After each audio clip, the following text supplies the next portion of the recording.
I'm going to call to order the City of Norco City Council and Financing Authority regular meeting for Wednesday, November 20th, 2019. The clerk will call the roll. Councilmember Newton? Here. Councilmember Hoffman? Here. Councilmember Bash? Yes. Mayor Pro Tem Hauna? Here. Mayor Grunmeyer? Here. All present. All right, thank you. Okay. So somebody needs to add something to the agenda. Yes, I'd like to add a lawsuit which was very recently filed called Stern versus Norco. The case number is RIC 1905701. All right, is there a motion to add that to the agenda? Is there a second? It's been moved and seconded to add the requested item to the closed session agenda. We'll take a vote. Councilmember Newton? Yes. Councilmember Hanna? Yes. Sorry. Councilmember Bash? Yes. Mayor Grunmeyer? Yes. Councilmember Hoffman? Yes. Motion passes unanimous. All right, at this time, the City Council will recess to closed session to consider the items on the agenda and the one just added. I'm going to reconvene this public session of the Norco City Council and Norco Financing Authority for Wednesday, November 20th. We will start with our report of actions taken in closed session. Yes, the City Council considered the matter listed on the agenda in closed session, as well as Stern versus Norco, case number RIC 1905701, and there are no reportable actions. All right, thank you. Ladies and gentlemen, at this time, we're going to have the Pledge of Allegiance and our invocation. Please stand and remain standing for both. The Pledge of Allegiance today will be led by Mayor Pro Tem Berwin Hanna. Ready to begin. I pledge allegiance to the flag of the United States of America and to the republic for which it stands, one nation, under God, indivisible, with liberty and justice for all. And then we have Pastor Fred from Norco Church of the Open Door. Could we bow our heads as we pray? Father, we just thank you for this day. This is the day that you made. We will rejoice and be glad in it. We thank you, Father, for Mayor Robin, our God, for her leadership. Father, city councilman. Lord, we thank you for the fire chief, the police chief, oh God.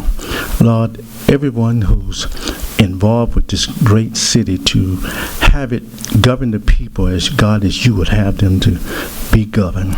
We thank you, Lord, for increase, oh God, revenue in this city.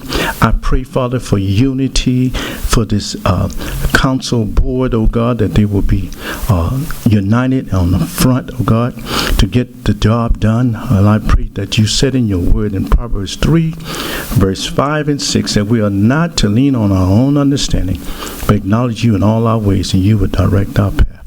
Father, the fact that I'm praying, oh God, the city council, the mayor, and all the leaders here are asking for your leadership. So we thank you, Lord, that you're leading and guiding this meeting tonight, that it will be successful. In Jesus' name we pray. Amen. Thank you, Pastor Fred. At this time, I'm going to have our EDAC chair, Mr. Malone, join me at the podium for our business presentation, and then we will proceed directly into our recognitions for this evening.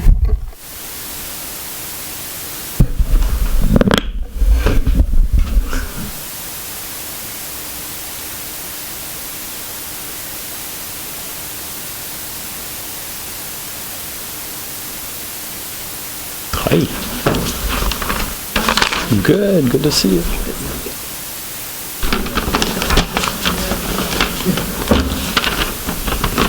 Okay. Mike Douglas, head coach, why don't you come up here? So good evening, ladies and gentlemen.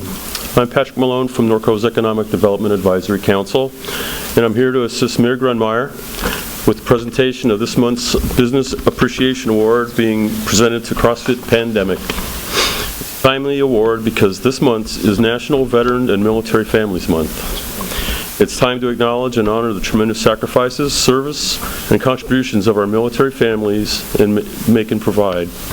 Moreover, CrossFit Pandemic is comprised of many active duty, reservists and retired military, as well as local first responders. So we would like to recognize them and honor them as well. Located on 5th Street, right? Yes, sir. Okay, just west of Hamner and north of the post office. It's their goal to invest in its members and allow them to excel athletically and communally in a family-friendly environment. They offer a flexible welcoming schedule, right? And a kid-tested and kid-approved room with a teen room to hang out while mom and dad do their workout. So CrossFit Pandemic has been part of the Horsetown, USA community for over 5 years. So it's my pleasure to assist in honoring CrossFit Pandemic for their community support and loyal to Norco for being another inspiring story for all of us. Thank you. Thank you.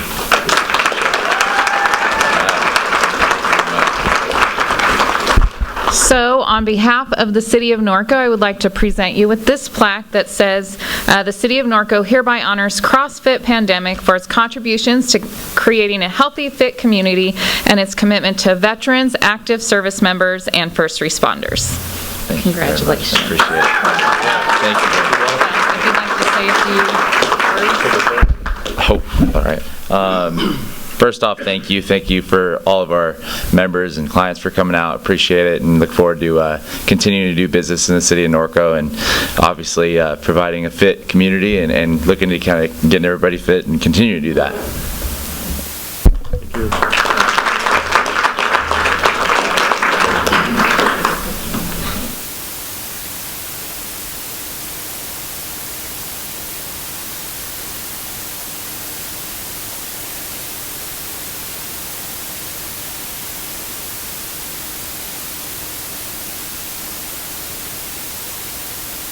All right, we are going to proceed into our recognitions for this evening. The first set of recognitions is going to be for dedicated service to our commissions and committees. So if Mr. DeRosa and Mr. DeRosa would come up, I'd like to recognize you guys for your service.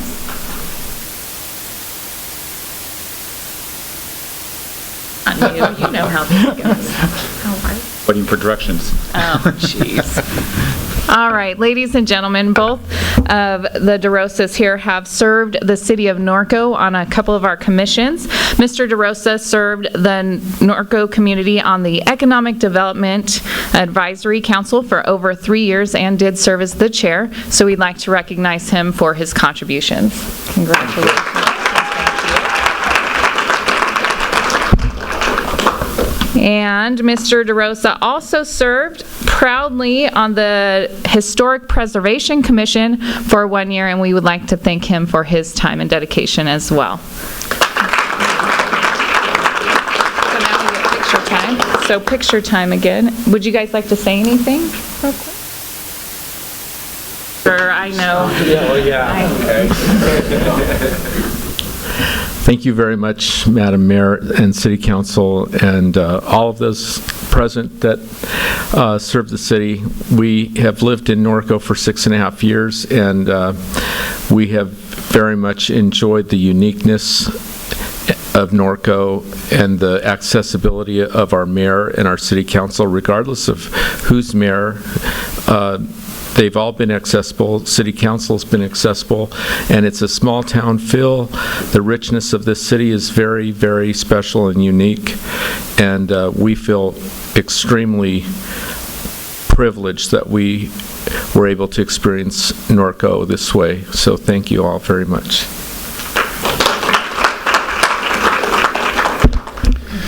Well, I'd like to give my thanks for being a part of EDAC. If it wasn't for those two characters back there, Kevin and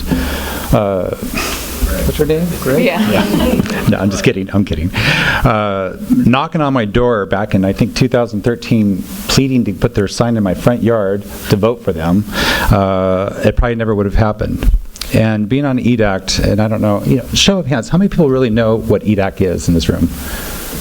Okay, not a whole lot, but so Economic Development Advisory Council basically is a liaison between the business community and City Council and staff on how to improve the, oh, I thought it was you dinging me again like you did once before. Not yet. I haven't given you. Is the timer going? Anyways, as a liaison, and our goal is to go ahead and try to improve business, which will then help the other business community, as well as improve values for the neighbors, residential areas and whatnot, and also help with the city with funding and so forth. And we've done a lot of great projects, from the sign at the entryway, that was before my time, to the farmers market, which would have been successful if it wasn't for triple-digit temperatures in the summer and winds during the winter and fall. Measure R, and a lot of other things that we were really proud to support. And just to give you an idea of the businesses that are on EDACT representing the community and working hard to dedicate their time and donate their time, you have Norco Trailer, you have Everything Boutique on 6th Street, you have Sportsnet, Amalfi Restaurante over at the golf course, and Browning Dodge, and once my company, Hot Properties Real Estate, just to name a few. And we really, really work hard to go ahead and do the best for the entire community as a whole, and so that everybody will benefit, including its residents. And so it was a really great opportunity, and to get to serve as, or be voted in as chair twice, and to be voted in as vice chair twice, I felt very honored. And so I appreciated the opportunity, and being here will be sorely missed. It really will. Thank you.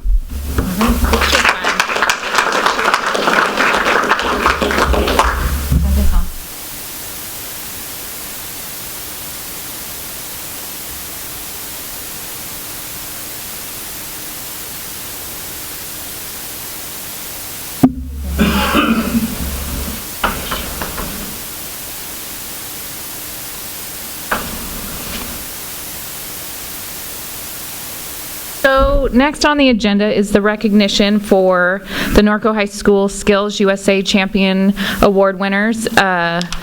Unfortunately, they are not here this evening. I just got a text from my other boss a few minutes ago.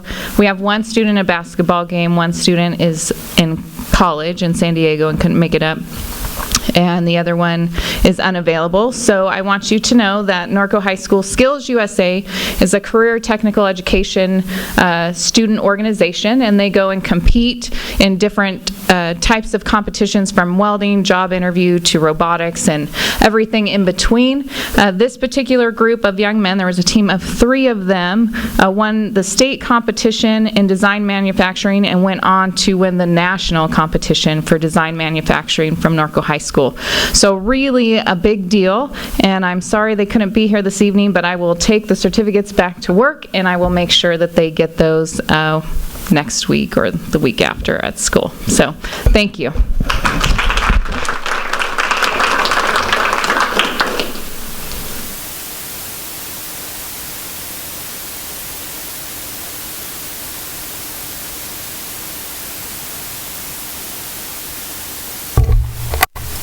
So we will proceed into the City Council business items, starting with agenda item number 1, which is City Council communications and reports on regional boards and commissions. We are going to start with Councilman Hoffman. Oh. Not. We're changing it up tonight. I think you just threw him a curveball. We can start with Hannah. Oh, okay. All right. Here we go. Thank you, Mayor. I'll be real quick on this. I get a lot of things. I feel like I'm Kevin sometimes. But just update on 2 very important things. The Western Community Energy meeting I attended to, and for the residents, we're going to have our launch, and that's April 2020. The cities of Norco, Paris, and Wildomar have been approved by the Southern California Edison leadership as a launch date for these programs through the WCE, which is the Western Community Energy. If you want to know more about what this is going to do, what's going to happen during the Parade of Lights, the booth up there, and the Christmas Festival up on December 14th. They will be there to answer your questions. Also, if you're in Harupa or Eastvale during their tree lighting ceremony in Harupa Valley and the Winter Wonderland in Eastvale and Harupa Valley, they will also be there. And they will answer the same questions as we start our new progression into the community aggregate program. So I just want to update you on that. The other thing, thanks to Mayor Grunmeyer, she nominated me for the alternate city position for LAFCO, which is a land agency formation community. So I am the Western Cities alternate for that board. I look forward to my new responsibilities on that one, and I will, because LAFCO is important. Those are the guys that help change boundaries around for not only cities, also for JPAs and other districts. So look forward to working with them. Thank you. All right, Mayor Pro Tem Hannah. Thank you. Not much going on at RTA right now. Ridership continues to increase, but next month, sometime about the middle of the month, they'll reinstate the 25-cent fare for the students, kindergarten through 12th grade. They can ride anywhere 7 days a week, 24 hours a day for 25 cents. So that's a good deal, good savings for the kiddos in the community. The next slide is the 15 express lanes construction recap. This little video here.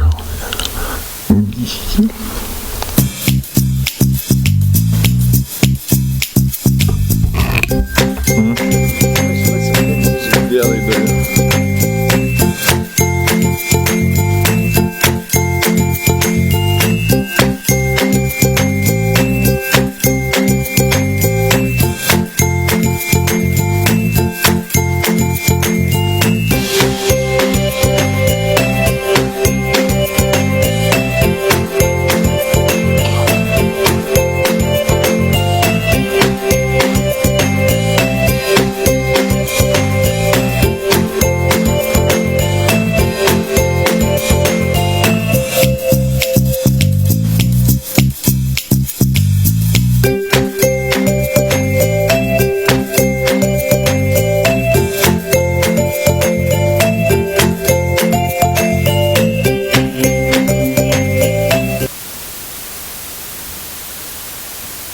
That picture there, Kevin went over and represented us that day. I had another meeting to go to, but that's a ribbon cutting on the new Limonite 15 interchange over there where the traffic been so bad for years. But that project was put on fast forward when they started it, so they've done a big job in a record amount of time, and we're hoping it improves the traffic over in that area there. And they're really moving along with all the construction on the 15 freeway, which is good to see.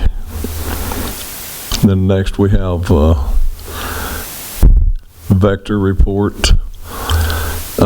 West Nile mosquitoes have been found on the Eastvale side of the Santa Ana River, which they treat every week to 10 days. They send out a notice when they're going to treat the river area there. And West Nile cases in the state year to date, 178 humans, 10 cases in Riverside County, and says only 15 cases of horses in the state. I can't imagine there's not any more than that. I know 2 or 3 of them was here in Norco back earlier in the year, but a lot of horses in the whole state. Just have 15 cases, but this reminds you to vaccinate your horses for it, and that's all I have to report. Thank you.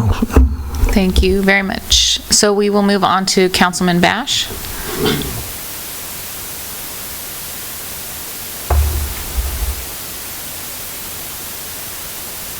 I did a bunch of stuff. Not much to report, other than at the League of Cities dinner, we got to all meet Hope Chrisman,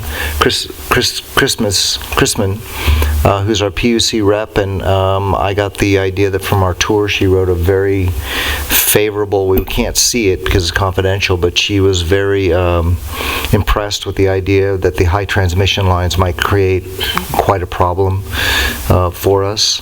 And then the other thing is, you know, our arena numbers went from 42 to 400 and something, but we're being told by the supervisor that that may change, but the reality is nobody's going to build all those houses anyway, so that's about it. Thank you. Councilmember Newton. Did something. So we had our directors meeting for the Chino Basin Desalter Authority, and operationally everything's moving smooth, meeting our water quotas, and nothing else to report. Thank you. Flowing downhill. It all does. Okay, and then for myself, there's a list of a few of the things that I accomplished since the last meeting. The Youth Town Hall we did hold last Thursday. We had a presentation for students on the negative impacts of vaping, and then we also had a parent presentation so parents could maybe see what some of the signs and things are for children potentially using, and also to see what students are using. Just for information, the vaping equipment has gotten quite small, smaller than a flash drive. There's not a lot of vapor anymore that actually is put off by those items, so it's an issue at the high school and trying to keep tabs on the kids on that kind of stuff. Otherwise, with that, we will complete item number 1 and move on to council agenda item number 2, which is our city council consent items. All items listed under the consent calendar are considered to be routine in nature and may be enacted in one motion. Prior to the motion to consider any action by the council, any public comments on any of the consent items will be heard. There will be no separate action unless members of the council or the audience request specific items be removed from the consent calendar. Items removed from the consent calendar will be considered separately under item number 3 on the agenda.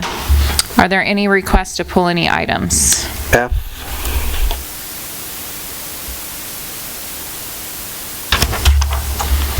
Madam Mayor, I also like to have item number H. Okay, so at this time we've had requests for items F, G, and H to be pulled. Are there any cards? There are no speaker cards. All right, thank you. So at this time, I will entertain a motion. Move to approve the Is there a second? It's been properly moved and seconded to approve items A through E on the consent calendar.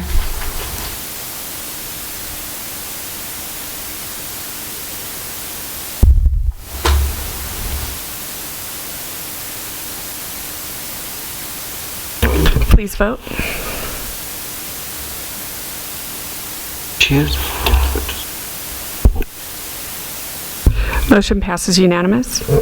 All right, thank you very much. So we are going to move to item number 3, which is our items pulled from consent calendar. We'll start with letter F, pulled by Councilman Bash. Yeah, I just wanted to say that I'm really excited about the 5 Key Schools program, and I'm really looking forward to getting this off the ground. Brian, thank you so much for figuring out how to make this work logistically within the city. I'm really impressed with this program, and I think it's a very good way for us, as I think I know I've stated before, it's a good way to yet in a equestrian / farming / rural atmosphere, it's yet another way to use a large lot, and hopefully, I'm hoping we'll get some people that will utilize that. We're perfectly set up for it and very excited about it. That's all I have, Madam Mayor. Are there any other comments or questions? I'll entertain a motion. Motion to approve. It's been properly moved and seconded to approve item F, which is the MOU for 5 Keys. Please vote.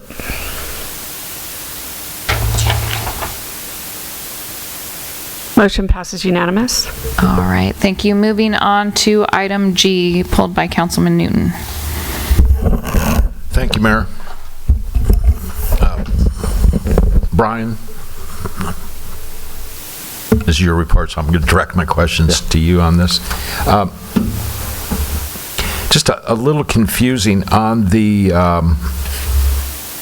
General Services Award schedule from the state. Are we buying all these materials at this time? That's correct. And then do we take possession of them? The way the contract will go out is they will be delivered upon, the next phase of this is that we go out to bid for all the labor from the roofing contractors. That'll be coming back to you once we award that. In that contract, the contractor who is awarded the roofing projects then will set up the delivery, and we work with the delivery with them on that. So the materials do not come to site until after we've awarded the other part of the contract. Okay, so, I mean, I'm familiar with Garland products, but we then, when we go out to bid for installation, two of my concerns are we have a limited bidding pool because only a certified installer can install Garland's products. That's correct. And so how do we know we're getting a competitive number on the labor end of that if the pool is limited? Well, it's our spec of what we're going to require as the material. The pool is pretty significant, and there are some pretty good-sized companies that are in our Riverside area that do bid on these projects. It's very competitive, I think, in the sense that obviously, if we're speccing out a different material and working with that, it may change the game. The difference on the Garland material is we also get all the PMI and project management, as well as they assist with all the inspections along with our inspector. So I think at the end of the day, we get a best product. But as far as it being as competitive, the trying to find the lowest, most responsible bidder, but they must be certified Garland installer. So, but that's not most of these roofing companies install more than one other Trinco or one of the other big ones, so they may be certified in a number of areas. So obviously I think we're going to be as competitive as possible, but we're going to get I think we're getting the best product for what we need to do and apply to these roofs. Is Garland the only roofing product allowed by the state? They are the one who we preferred as the spec. So I believe the CMAS, also Trinco was one of the other bigger companies too, and manufacturing also is a CMAS scheduled, and USA bid scheduled company as well. And so they would be considered or equal? Not based on our spec. Okay. No, we spec only the Garland product. One, because of the warranty, because of the service that we receive on those. They're also one of we've been using them for some time on all of our new roast products, and we've had outstanding customer service, response time, annual inspections. They've lived up to everything that we've wanted in regards to our roasts, and we haven't had any real issues with any of the products that we've used from them. So my other question with that, and I've always personally been apprehensive of like me buying materials and having someone else install it, and what is going to prevent if on any of these projects we have a problem between material deficiencies, let's say, an installer, and then we're into a pointing fingers of, sorry, you provided the materials. The manufacturer assures that doesn't happen. So the actual manufacturer, that representative for this area, actually assist in the project managing, making sure that the materials are adhered, they actually do a video documentary of all of the application processes, and they've also worked with our building and safety department on all the permitting processes to make sure that everything is applied per the specifications. So in the case of that, we're really, I think, protected by the manufacturer to make sure that it goes down properly. The other thing, too, is the contractor wants to make sure, being one of the larger companies that provides this material, and they not only do municipalities, state agencies, but they also do a lot of the school district roofing projects. So if you're a contractor on that list, then you're going to want to make sure you live up to doing the type of job you need to be, or you won't be on that list. Okay, so a couple quick questions more. That since this is all measure our money. Yes, sir. And we've been or let's say the authorization came from the Oversight Committee to spend $805,000 on these listed roofing projects, and we're going to spend $390, so for simple math, let's say $400,000 will go to materials. That means that, are you guaranteeing that all the labor installation bids of all these projects will be $400,000 also? Don't go over the 805. When in our analysis, when we did this and we looked at the roofings, what needed to be done, and the complete analysis, this fits within our budget of that 805. That's how I arrived at this number, is based on the materials and the labor, and that at prevailing wage. So the issue here is that until I get the bids, I really won't know. And if we were over, I would have to go back to the Oversight Committee and ask for any adjustments that would need to be made. But I'm not going to know that until I actually get the bids in. By us buying the product, we don't have the markup. The markup stays here, and we are guaranteed best price.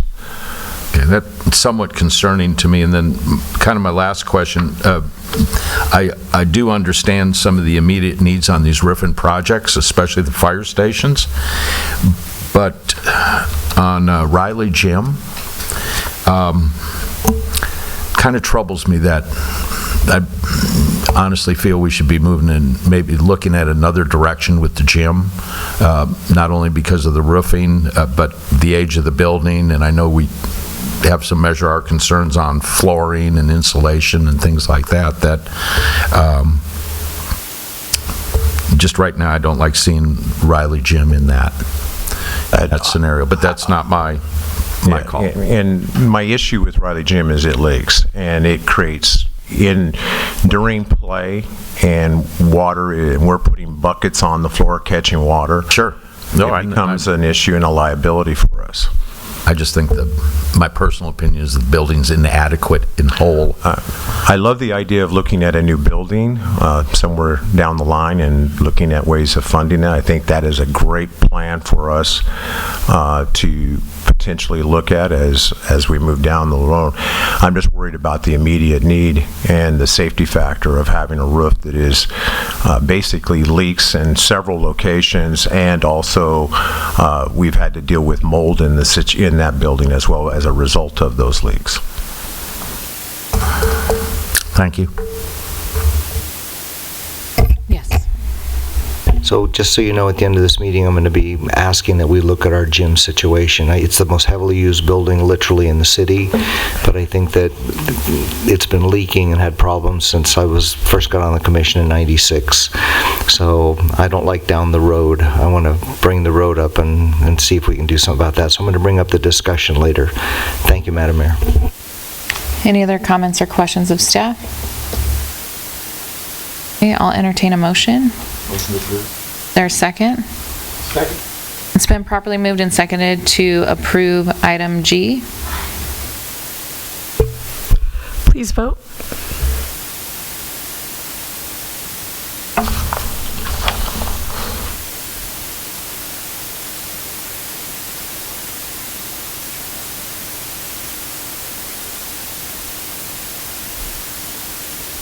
Motion passes with Councilmember Newton voting no. All right, moving on to item H. This was pulled by the city manager. Yes, Madam Mayor, this is a request from staff for the City Council to approve resolution number 2019-65, authorizing a 90-day temporary suspension of the rules pertaining to manure self-haul permits. Both sections 6.42 and 6.45 of the municipal code provides regulations that would ensure the orderly collection, transportation, and disposal of municipal refuse. Section 6.5 in particular deals with best management practices with respect to manure disposal or collection and disposal. The code also provides for self-hauling permits. Under the code, self-hauling permit is described as situations where the property owner self-hauls. That means on their own, using their own staff, or the individual property owner self-hauling to a location and then bringing reports back to city staff to show that they have, in fact, taking the manure to an approved place and the quantity that is self-hauled. However, this rule apparently is not the way is written in the code, is not the way that most residents who currently self-haul put it into practice. As a result, there has been some confusion as to what self-haul actually means. In order to have time to go back and deal with the issues and resolve the issues related to self-hauling, to determine if we need to make some changes with respect to what is currently provided in the code. We are seeking for a 90-day suspension of enforcing the rules. Part of what we are going to be looking at as we look to suspend those rules would be looking to address the conditions under which third-party haulers can operate within the city of Norco. We'll be looking at rules pertaining also to the franchise fee, as well as the potential impact of allowing third-party haulers. What impact does that have on the exclusive franchise agreement we currently have with West Management?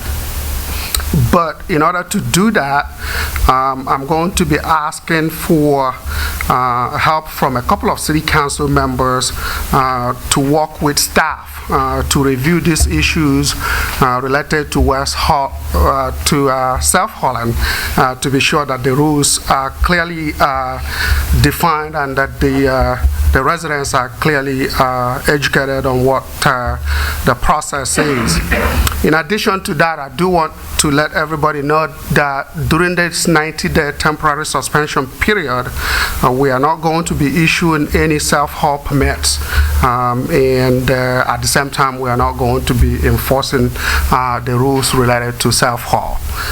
That's what I wanted to point out before this item is approved by the City Council. Are there any questions? When do you think this would come back to council?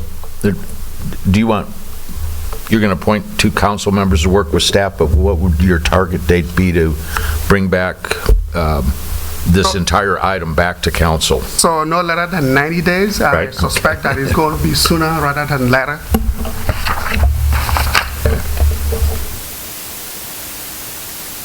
Does that answer your question? Or the maximum is 90 days, but I suspect we will be done with the work before 90 days.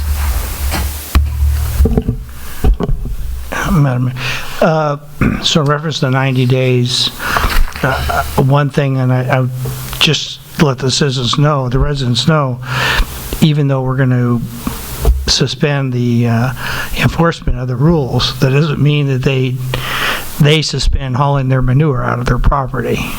I don't want to have somebody sitting, oh, I'm good for 90 days. So we're just not going to enforce the point of the self-haul, correct? Yeah, I'm glad you pointed that out. That is exactly true. You are still required to follow the best management practices and dispose your manure that you generate in the proper ways. So for clarification on that, if you are using today ABC company to self-haul, okay, not Waste Management, but another company, that will still be permissible? Yes. Under this, for the next 90 days? That's correct. Okay. Yeah. And I agree with doing that, because if we look at the intent and purpose of the manure hauling ordinance, the purpose is to remove the manure so we don't have it going into the MPDS and ruin our groundwater, and it's a health situation. It really is. And I think that was the intent and purpose of the manure removal ordinance anyway, and we have people who don't comply with it, so that's the purpose. On this group that your council, are you going to be looking at the definitions of everything over the whole ordinance and what it is? And yes, we're going to be looking at the entire rules pertaining to self-hauling, and if we are going to allow third parties to come in and do hauling outside of the city here, what rules are they going to be subjected to? We are going to be looking at how the franchise fee would be applied to those third parties who haul outside of the city. We are going to be looking at, again, what are the implications of that with respect to the exclusive franchise agreement that we have with Waste Management. And finally, we're going to be also looking to Waste Management to see what service enhancements that they can provide to hopefully deal with some of the issues that the residents brought to our attention that has actually led them into pursuing the self-haul process. so that follows up on my other question. Are you just going to have 2 council members and staff, or are we going to include also in this, or bring into the discussion, residents that are actually doing the self-haul for their input, or maybe not on the committee, but we're going to solicit information from them? The way it's designed right now is will be staff and a couple of council members. Obviously, this thing will come back. Whatever we come up with will come back to the city council in a public forum, and if those are not. If there are issues that residents have at that particular time, that will be the forum for them to provide that input to the city council and staff. Okay. Andy, your verbiage on enhancements, to look to Waste Management for enhancements, I think it's fairly simple. The reason people self-haul is because it's cost effective. So what other enhancements are there? Well, one of the things we had at from residents last time is, for example, they don't like the concept of Waste Management coming onto their property multiple times during the week to haul. Okay, perhaps Waste Management has a way of addressing that concern by providing a bigger container that will meet the residents' need. Clearly, the issue of franchise fee, which is one of the reasons that third parties are obviously cheaper, is one of the issues we need to address, because as you know, Waste Management is required to collect nearly 18% of franchise fee, and these third-party haulers are not required to do so as of now. And that'll be part of our discussion in this working group, and then when it comes back to council, correct? That's correct, okay. Yes. Thank you. Any other questions or comments for staff? There's a second? It's been properly moved and seconded to approve item H. Please vote.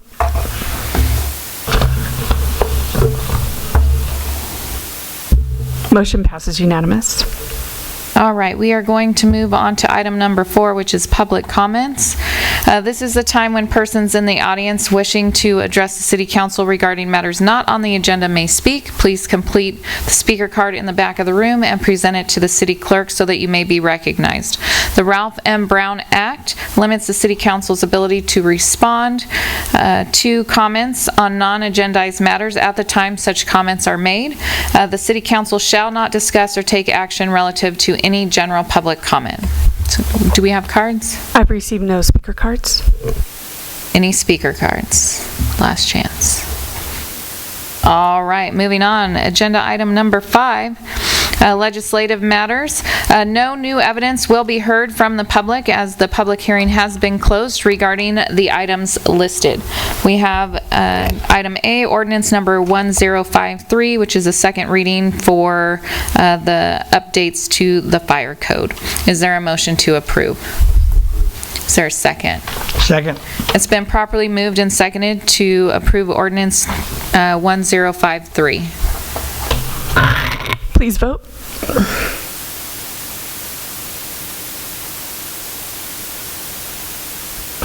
Motion passes unanimous. Thank you. All right, moving on to item number 6, which are discussion action items. The order of presentation for this evening, we'll start with the staff report and presentation.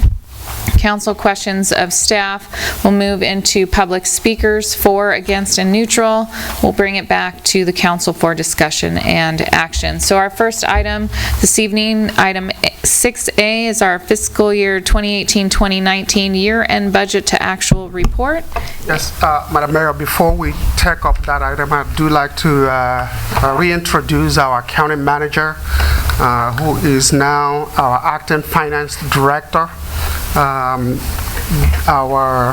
prior finance director, Gina Schuchart, turned in her resignation from the city of Norco.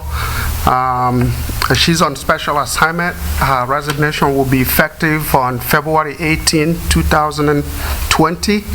And at the current time, again, Lisette Free is our acting finance director, and she will be making the presentation this night. Fortunately, she has nothing but good news to report tonight.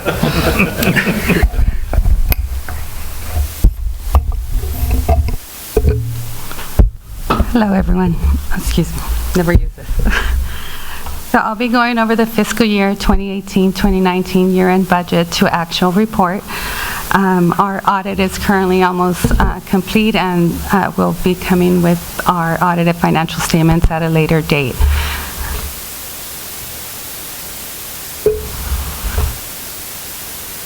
An overview of our fiscal year during 18-19, all key operating funds of the city, including our general fund, our water and sewer fund, showed positive performance where our actual revenues exceeded actual expenditures.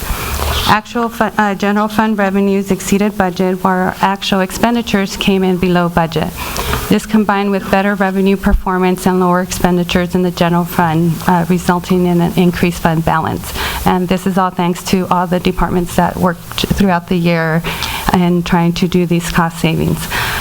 Similar, the water fund and the sewer fund performed favorably on both revenue and expenditures that resulted in positive addition to our reserves and our working capital.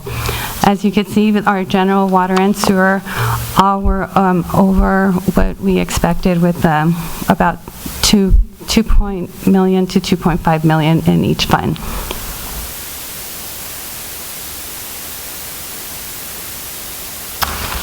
As with our general fund, during 18-19, our revenues were $21.8 million, and our expenditures were $19.5 million, which resulted in our 2.4 increase to our fund balance. So at the end of fiscal year, we are showing a $14.1 million fund balance for our general fund.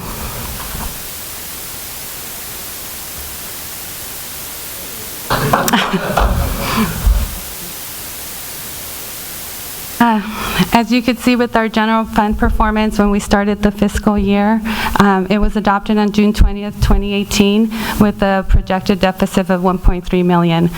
After 7 months of activities, both revenues and expenditure trends were reviewed and revised. In February of 2019, staff presented the mid-year budget adjustments to City Council, in which reduced the deficit from $923,000 to about $222,000. Of the $923,000 adjustment, $896 was attributed to projected increases in revenue, with about $26,000 in net decrease in expenditures. We also had one additional amendment of $209,000 that was added later in the year, which reduced our deficit to $212,000. During the 1920 budget process, which starts in February and ends in June, staff again reviewed all their revenues and expenditure trends and projected to end the fiscal year with a 1.1 surplus. The surplus was primarily driven based on our estimates of lower than expected contract rates for the Riverside County Sheriff's Department and CAL FIRE Riverside Department. So thank you for that. Additionally, sales tax, overhead reimbursement, interest income, and development related revenues were higher than anticipated. Here's just a graph to show based on the types of revenues where we actual revenues were as compared to our projections. The highest one, as you can see, is in our sales tax, mainly due to our automobile activities in the city. Our refuse as well in the franchise fees is due to the franchise fees with Waste Management, and also the franchise with our cable and TV franchises. Interest income is a little bit slighter as well, and that was just based on our cash balances that we were able to have and the interest earned on those cash balances.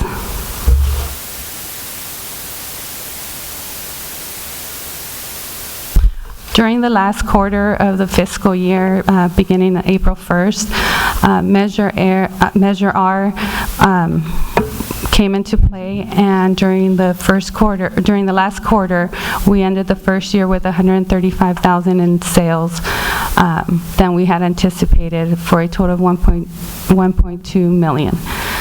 Expenditures related to the third-party costs to implement Measure R's were less than we had originally had received, and that saved us $173,000 in savings, which resulted in a fund balance at year-end of $1.2 million.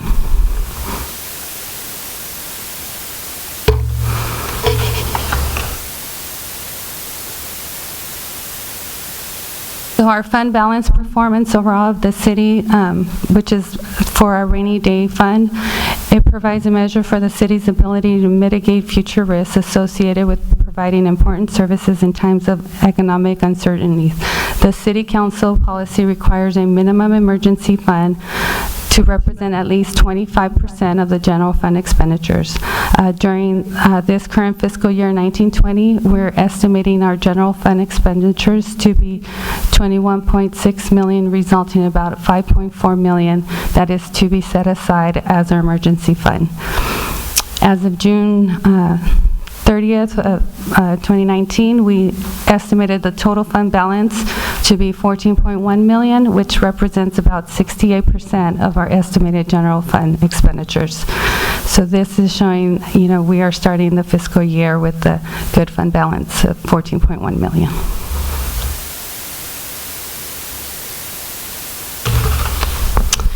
As you could see, our general fund balance since the recession in 2011, we continue to increase, and hopefully it continues going forward as well.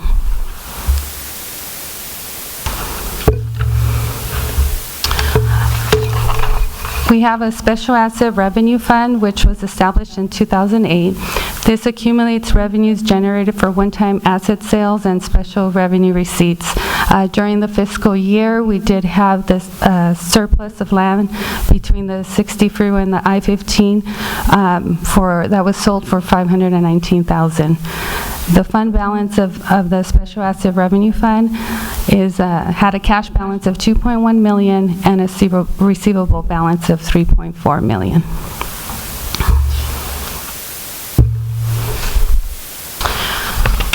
Our enterprise funds, one is the water fund. Its performance for the fiscal year revenues for the water was $12.1 million, which were lower than our budgeted revenues of $12.6 million.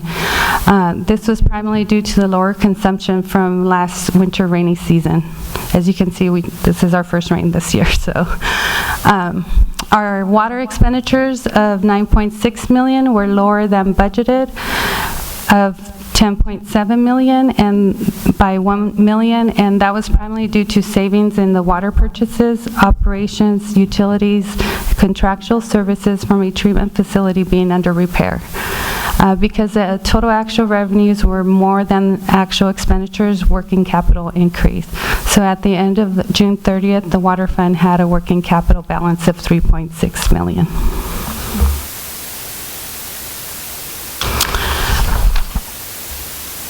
Our sewer fund actual revenues were $7.8 million, which exceeded the budgeted revenues of $7.7 million by $59,000. This was largely due to the interest income that was earned on our working capital balances during the year.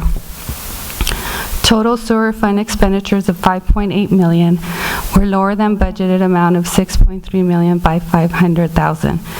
Expenditure savings came from less than anticipated costs for sewer treatment, annual capacity, salaries, benefits, and claim settlements. Because total actual revenues were more than total expenditures, working capital increased. And at the end of June 30th, the sewer fund had a working capital balance of $3 million.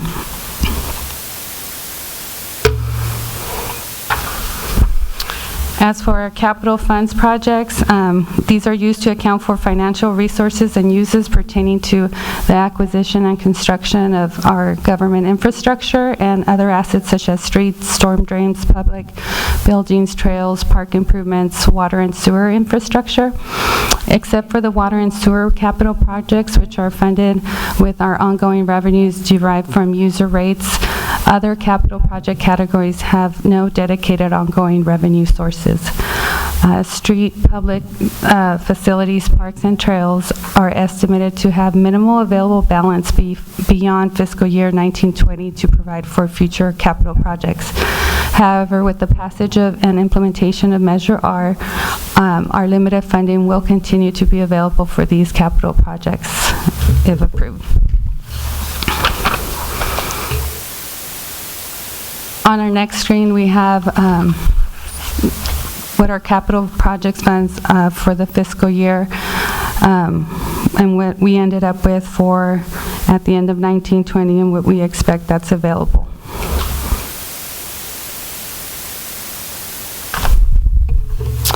Our landscape maintenance districts, the city administers 5 LMDs, and these revenues come from the assessment fees that are paid by the property owners that live in each district, and those revenues are used to maintain the districts. During the fiscal year, our actual expenditures exceeded actual revenues in all the districts except for LMD number 5. Most of those expenditure overages were anticipated during the fiscal year. And if you guys have any questions, I know we could address them to City Manager, Deputy City Manager, or myself. Thank you. All right. Councilman Bash. Under other taxes, Andy, where do hotels come in, the revenues from hotels? Under other taxes? I think that's where they are. Okay, I was just curious. Do we have a breakdown on that? I think maybe in the future we can get a breakdown on what the hotel... In the report. Oh, yeah. I know I meant on this... For the slide on the cheat sheet. Yeah. Will do. All right, thank you. That's all. Good job. Any other questions or comments for staff? Madam Mayor? Yes, sir. I just want to compliment Lizette and her staff for bringing us a good report with all the plus signs on there. We appreciate that. Thank you. Thank you. Councilman.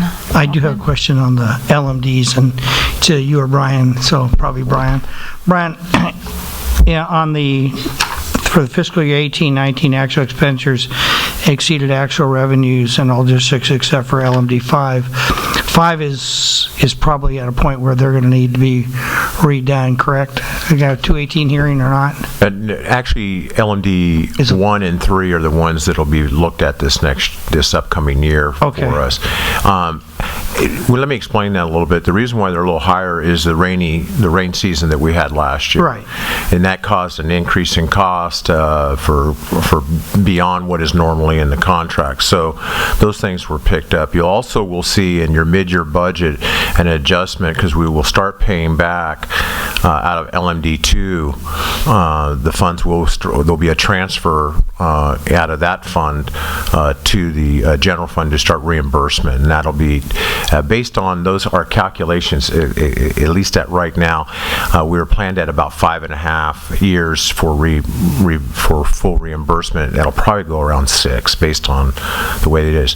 One of the things that we looked at from a trend on that was, and we can't figure it out, is some of the revenues did not show up at the end, so we're not sure if they're going to be picked up or whatever. And that was one of the things that I have not yet been able to figure out. I mean, in other words, what we should be collecting has not showed up yet for us. So it may be in this next quarter that we may end up seeing that. But that's one of the issues. It wasn't a lot, but it was enough to kind of throw this off. So Andy and I are kind of trying to figure out where that's going to fall. So my one question on LMD4, we did a reduction on it because of the overages from previous years. Yeah. So I hate to say, if you look at the year by itself, it's correct. Yes. But if you look at the total of the situation, right, it would be that the revenues were enough to cover the 4. Absolutely, and they have a fund balance. Yes, a very healthy fund balance. That's why I wanted to clarify that. And LMD 5 also has a fund balance. Yes. Okay. All right. Good. I knew you're going to open this back up for.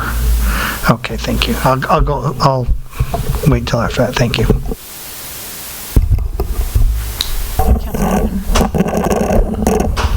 So Lisette, good report. Okay, you did good. But I want to thank, with the city manager's oversight, I want to thank you, the finance department, and all of staff, and that's also to include Gina, okay, who had a lot to do with this, of the great job that you guys have done. Okay, so my question is, if you can answer it, on our special asset revenue fund, we have a receivable balance of $3.4 million. What what constitutes that $3.4 million? Who is in that? Okay. I didn't mean to put you on the spot, but... The receivable consists of two major receivables. One is the $805,000 that we lent to Paul Blanco to purchase the land that is on 4-wheel drive. The other receivable is a receivable from the city of Corona. If you remember, several years ago, we sold Surrey Line discharge rights to them. And so the revenue from that transaction, they didn't pay for it all at one time. They made a down payment, and then the rest of it, I think, was going to be financed over a 10-year period. That is the receivables. And the receivable is actually due in December. So it will be coming next month. Is that included in that when that's due in full? No, not in full, just the portion that's due this fiscal year. Okay. And that's over a 10-year period? And when did... Yes, when it started. I think we are probably 3 years into it at least. All right. Yeah. City of Corona is current in their payments? Yes. Yeah. Hey. Got a Norco guy now. Always looking for an annex. Yeah. Thank you. That was at Rick, but that's on my property too. Any other questions for staff? Are there any cards? There are no speaker cards. All right, I'll bring it back to council. Madam Mayor, there is one thing I do want to point out that seems like is unusual here, which I do want to clarify, and that is with respect to Measure R. And in the presentation, we do show that when we a big gap between the expenditures, the budget, and what we actually spent. The cost of implementing Measure R, the state told us that the cost would be $175,000. When the bill came in, actually came in under $5,000. So that's a huge gap. That was a number given to us by the state, and we were fortunate, I guess, because there were so many cities that implemented transactions and use tax at the same time, and they spread those costs among all these cities throughout the state, and our share of that was just under $5,000. The other cost was the cost to constitute the oversight committee, and we budgeted $10,000, and that came in for $6,000. Just thought I'd mention that.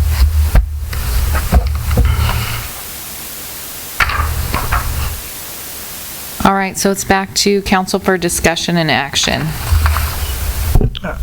Madam Mayor, if I may. Yes, sir. You know, when I'm looking at this, and when I came in and I first saw this, I was waiting for the other shoe to drop, because I was just, wow, compared to what we were trying to figure out last year. And I know even the Measure R committee, the oversight committee, was trying to balance us out where we were going to have a shortfall. And then when we see this, that's a good thing.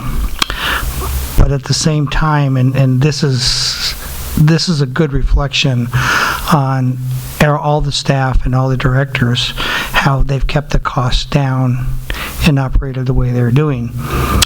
And with that, and under Andy and the director's directions, we've kept our costs down, and even tonight, Councilman Newton grilling Director Petrie on the cost of things. So I think we've been doing our homework and paying attention to the residents. This is their money. The one thing that as you look at those numbers and what we're going to look at, I know that the Riverside Sheriff's Association, they're currently voting this week on their new contract. We're probably going to see an increase. And this is all for next year. And so when I look at, leaving RICWA, what I'm on, we sit there and we're going to see an increase in the sewer reductions. I'm sure that the salter is going to cost us more. We can't be a bunch of drunk sailors that just got paid and go on leave. This is a nice report, and don't get me wrong, I appreciate everything you're doing, but that doesn't give us a carte blanche to get crazy with it either. I'm impressed that we're able to do this compared to where we were, and I think that's under the direction that the city manager has been giving his staff. Also, that your hard work, Brian, getting all the grants out, securing any kind of monies we can. I know Roger's been doing it. So I'm taking this with a caution, because I think fire, you guys are also probably going to see some increases here too. It's from the state and what they're doing. I just want us to go into next year, and then we go into our budget to look at those things that are going to be cost out for the next year. Because we'll have that discussion in February. But I just know that I know police are going to go up. So just my 2 cents. If I might. So over the last 10 years, I think one of the things that's really changed, and I absolutely agree with you, I think nothing will really change, but I think one of the things that has occurred is a diversification of income. I think that when we almost went under in 2008, 2009, is because we depended wholly and entirely on the auto mall. We still, to a great degree, depend wholly and largely on that, and I think that we need to do everything we can to continue to create different pots of money so that should we hit an economic downturn, we continue to create that diversification. That's when I bring up the gym tonight. That's one of the things that I want to talk about, is that I think there's some projects that we can actively engage in that can expand those pots. But I totally agree with you, but I can't see us changing anything fiscally, but I also think we need to continue to aggressively diversify. I mean, how many, we have 3 hotels coming? 2, plus the one that was just built. And then the reason I wanted to include it on this was because I want people to know what hotels are doing for the community. But like I say, I agree, but I think that I think we need to continue to expand our horizons. Thank you, Madam Mayor. Any other comments? I just have a couple of things. The first one, just as we start, I feel like we're always starting, going through, and then ending a budget process. It's never ending, right? For me, one of the stressful parts is when the budget is created, and for the past 2 years we've had a budget that we've approved with a deficit, and for me that's incredibly stressful just personally. And luckily, I guess, and through hard work of staff and department chairs, we've been able to end the year not in a deficit. If there's, and again, I don't know, I'm just putting this out there, if there's some way where we can get to where we're not approving a budget that has a deficit of 1.3 million and then coming back at the end of the year with a strong surplus, if we can get to where we're just a little more in line, I think it would be definitely a lot less stressful on council and staff just overall in the bigger picture. And so again, I don't know that part of the process, but from the outside looking in, if that's something that could be discussed among staff and those that work on the budget, I think that would be helpful for me personally. I appreciate you making that comment. In fact, I've already discussed that same issue with staff. I said we have already discussed this issue with staff in terms of being more realistic with our expenditures, although the bulk of the monies that were not spent actually came from 2 departments, and that's fire and police. Right. Fortunately, this year, when we did the budget, we were looking at a 7% increase on the contract rates for sheriff's department. That came in at 2.2%. Now, every 1% change in that budget is close to $60,000-$70,000. So, and on the fire department, similar situation. We saved about $400,000 in that budget. Again, these are not numbers that we just put in the budget. They are numbers that are provided to us by third parties. And on the revenue side, again, we try to be conservative, but at the same time, we're not trying to lowball the budget. Quite frankly, this 7-year economic expansion is not something anybody anticipated. And then we had the issue with the state underpaying us for sales tax and then having to catch up. So there are a lot of factors, and the time lag also is a big factor. We put these budgets, when you look at this, the stuff we're talking about tonight, these budgets were put together like 14 or 15 months ago. And even though, and that's why we come back to you with interim revisions to make sure that we're closer to where the numbers should fall. And the initial number plus what compared to where we ended, obviously, is the gap is a little significant, but if you compare it to what our revisions have been, that number is closer together. But yeah, we have talked about those things where we have control to be certain that we are more realistic, and if you and so we expect to present you with a realistic budget. Always. Very good. And then the only thing in response to Councilman Bash, and it wasn't provided in the report. The TOT, or the bed taxes, have more than doubled over the past 5 years. And there's a chart in our staff report, but to give you an idea, for fiscal year 2014, the money was $295,640. For fiscal year 2019, $609,036. So it's a big jump, and with more hotels coming on, we can just expect that to increase, to give you guys an idea of where that's at. And for me personally, having other people come in and pay those taxes so that we don't have to, and they're supporting the lifestyle, that's win-win as far as I'm concerned. So a great job on the budget, and thank you for your report. With that, we will have council action. Is there a second? Second. It's been properly moved and seconded to approve the fiscal year 2018-2019 year-end budget to actual report. Please vote.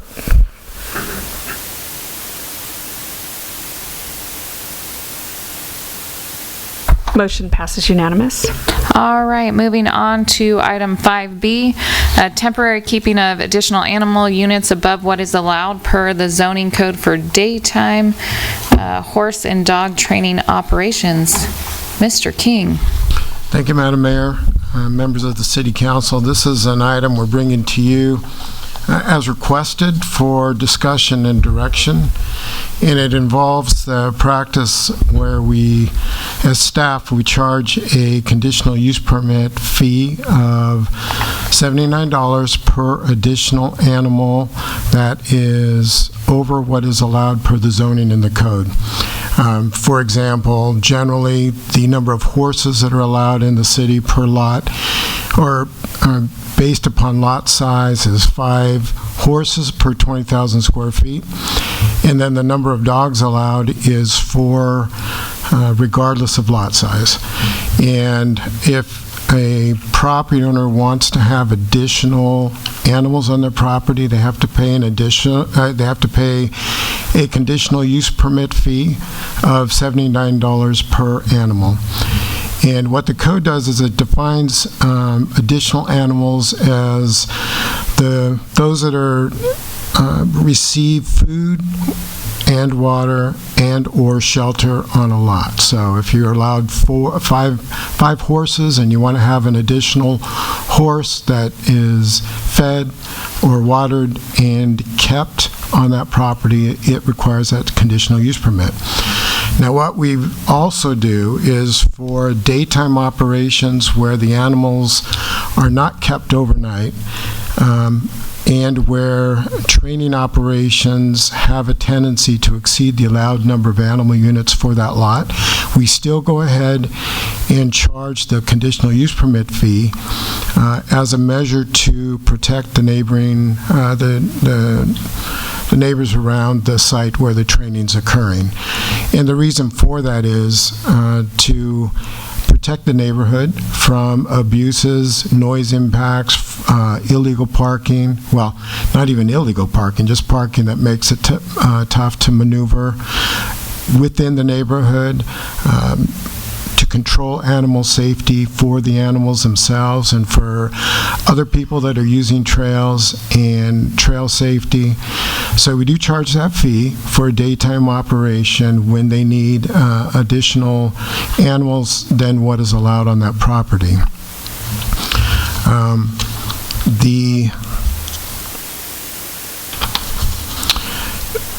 Part of the problem and part of the reason for this coming to you tonight is we've got not conflicting, but we've got issues that well, they don't go the same way. For instance, charging a fee for additional animals could be viewed as something that might prohibit or limit animal keeping in the city. But the city also, as part of its charter, or its mission statement, is to provide and preserve a high quality of life in the community, and sometimes to protect neighborhoods we've got to introduce measures that can protect those neighborhoods. Without them, the city really has nothing to control those operations and keep them to being good neighbors, basically. So with that, we're presenting it to City Council for discussion and direction, and I'll conclude my presentation. All right, thank you, Steve. Does council have questions for staff? Madam Mayor, I have one. Steve, how many complaints have you got regarding people having excessive animals on their property on this temporary basis? We don't get that many, actually. We've had a couple of cases that got a lot of attention, but it's been months since we've got a complaint. And we just came off a summer month and time like that. Horses or dogs? Mostly dogs. Dogs. So, okay. In fact, I can't recall any complaint for horses. It's always been dogs. Thank you. Steve, I have a question with the dog issue. I think I'm the same one. Does a CUP resolve most of the concerns that neighbors would have? Yes, because with a CUP, we can apply conditions, and it would be on a case-by-case basis. So depending on the situation and the lot in question, both animal control and planning, because it has to be approved by the Planning Commission, we can apply the conditions that will make it a good neighbor for the neighbors around it. And enforcement is timely under the way it's set up right now? It's timely in the same way that code enforcement is timely. I mean, ultimately, we have the hammer of being able to revoke the permit if they don't comply and don't cooperate, but it's rare that it gets to that point. Thank you. Any other questions? Do we have any cards on this item? We have no speaker cards. Oh, I think we have one coming.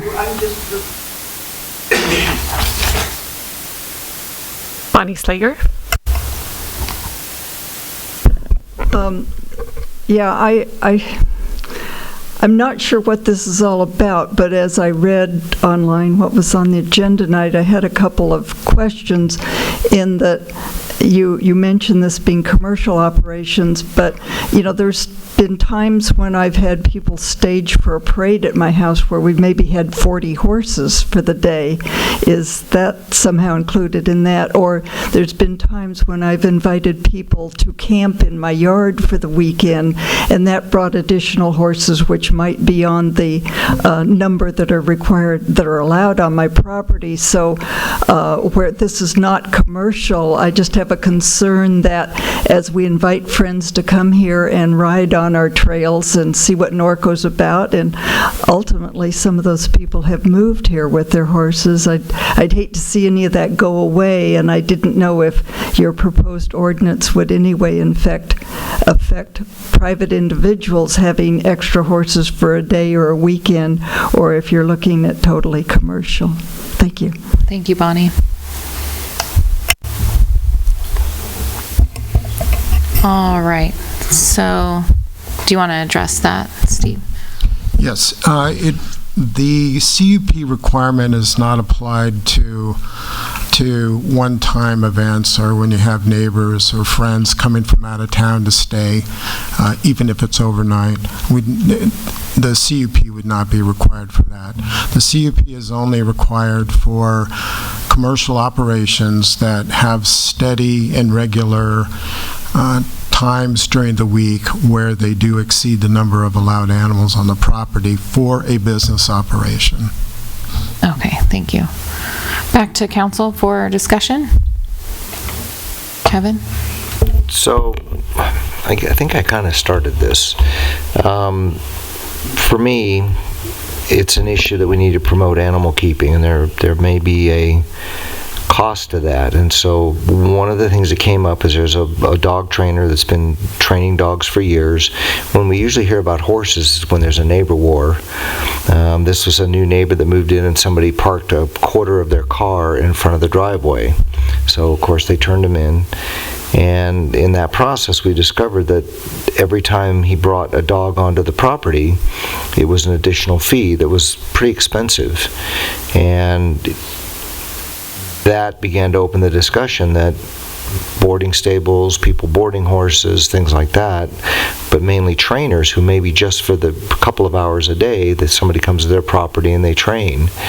I don't have a problem so much with the business license. I think that's necessary, and even the CUP, but I think that as we lose animals on our large lots, I think we have to be cognizant of the fact that we must do everything we can to promote usage of large lots, because let's face it, there's a lot of powers right now that are driving them off of our properties. So does extra money equate with enforcement? And I'm not, but I mean, if we do some sort of a special CUP for somebody that trains dogs, trains horses, limited amount of time, they have to make sure they don't park in front of driveways, but is the way, what I'd like to see is a way to do it so you're not charging them for the additional horses. Let's say they have 2 acres, they can already have 20 horses. But let's say they have somebody that comes on board, or they actually, I mean, we got trainers in town that go get the horse, work the horse in the arena, take the horse back. So what I'd like to see just up front is that we allow these guys to stay in business. We don't charge them per dog. We have a special category for trainers: horse trainers, dog trainers, cat trainers, snake trainers, whatever kind of trainers, and but still have the CUP, but at a lesser cost, and have a business license. It's like everybody else. I know that may sound like a slippery slope, but again, I'm always concerned with the use of the half-acre plus in the city of Norco, and historically it's been animal usage that has kept people wanting to spend that extra money to keep a large lot. So that's kind of where I'm coming from. That's what started all this. Other comments? Greg, go ahead. You sure? I'm still trying to follow this, Steve. And I'm trying to remember back on a few cases. This was, I don't want to say it was like an R1. It was a smaller A1 lot. It's zoned that way, but they were only allowed to have 1 horse. And it was over on Pedley Avenue. They got a second horse, and you helped them. That they paid the $79. Animal control came out. They paid the $79, and they had enough room to have a second horse. I'm fine with that. I think that's relatively inexpensive. They're street legal. The resident was happy, and that's where I think we leave that CUP. Okay. Anything else that, staying with the equine side, if I'm going to haul my horse over to my neighbors to either train for the day or work with them and then bring them back home, I don't care, all right? That, we shouldn't even be messing with that at all. With the dog training, that I've had some dogs with the trainer that Kevin's referring to. He does a great job. I don't have much heartburn with that either. But I know of another one that we had over in the Bluffs where the dog trainer had a conditional use permit, and then the dogs are all being trained on the trail. The neighbors are complaining about the parking, on and on. Are you proposing changing that or tightening that part up? No, what staff is proposing is to leave it as is. Still require the conditional use permit, and kind of going to what Bonnie was talking about. For instance, if a trainer knows they're going to week in, week out, day in, day out, or whatever the schedule is, they're going to be 3 animals over. That's what we're going to charge them. If on a day they happen to get 4, 5, we're not going to cite them for going over it. That's just part of the daytime fluctuation that happens in an animal keeping community. But what staff is proposing is to keep that CUP operation for daytime operations when they exceed their allowed number of animal units. So we can have something to protect the neighborhood.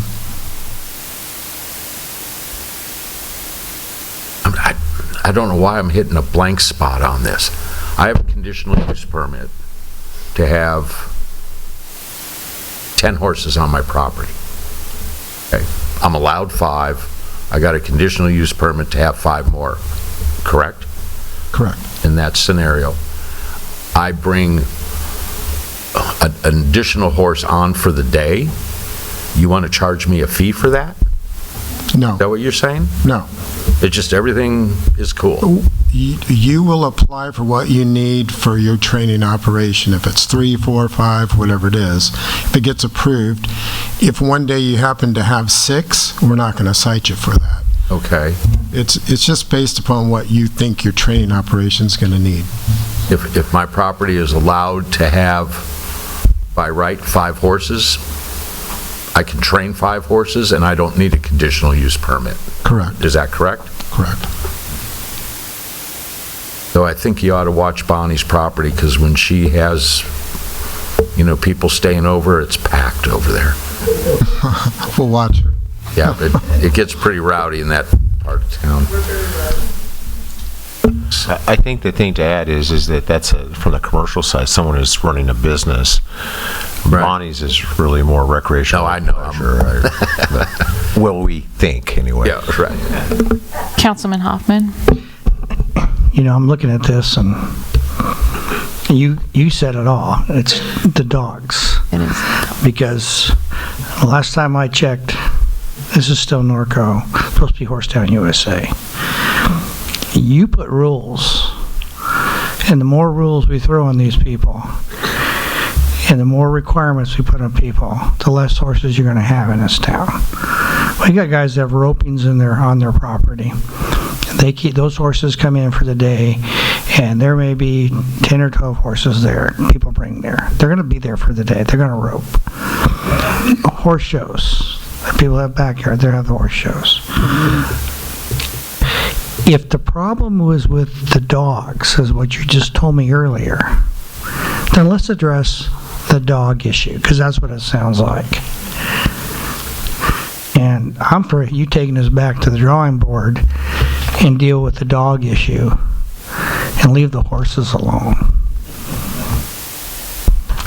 And because if that's the impact, and let's face it, somebody's going to train dogs and they're going to have 10 extra dogs in their property because they're running a rescue or a training facility, yes, that's going to impact the neighborhood.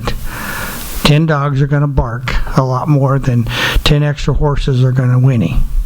Okay? And that's what I don't see this thing at all. Why we're even addressing the horse issue on this thing. That's my 2 cents.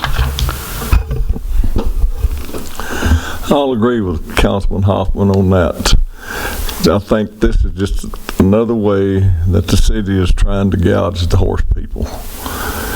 This has been ever since I've been in Norco, when they had the city hall meetings over at their city council meetings over at the old deal. There was always some way to come up and try to gouge the animal keeping people.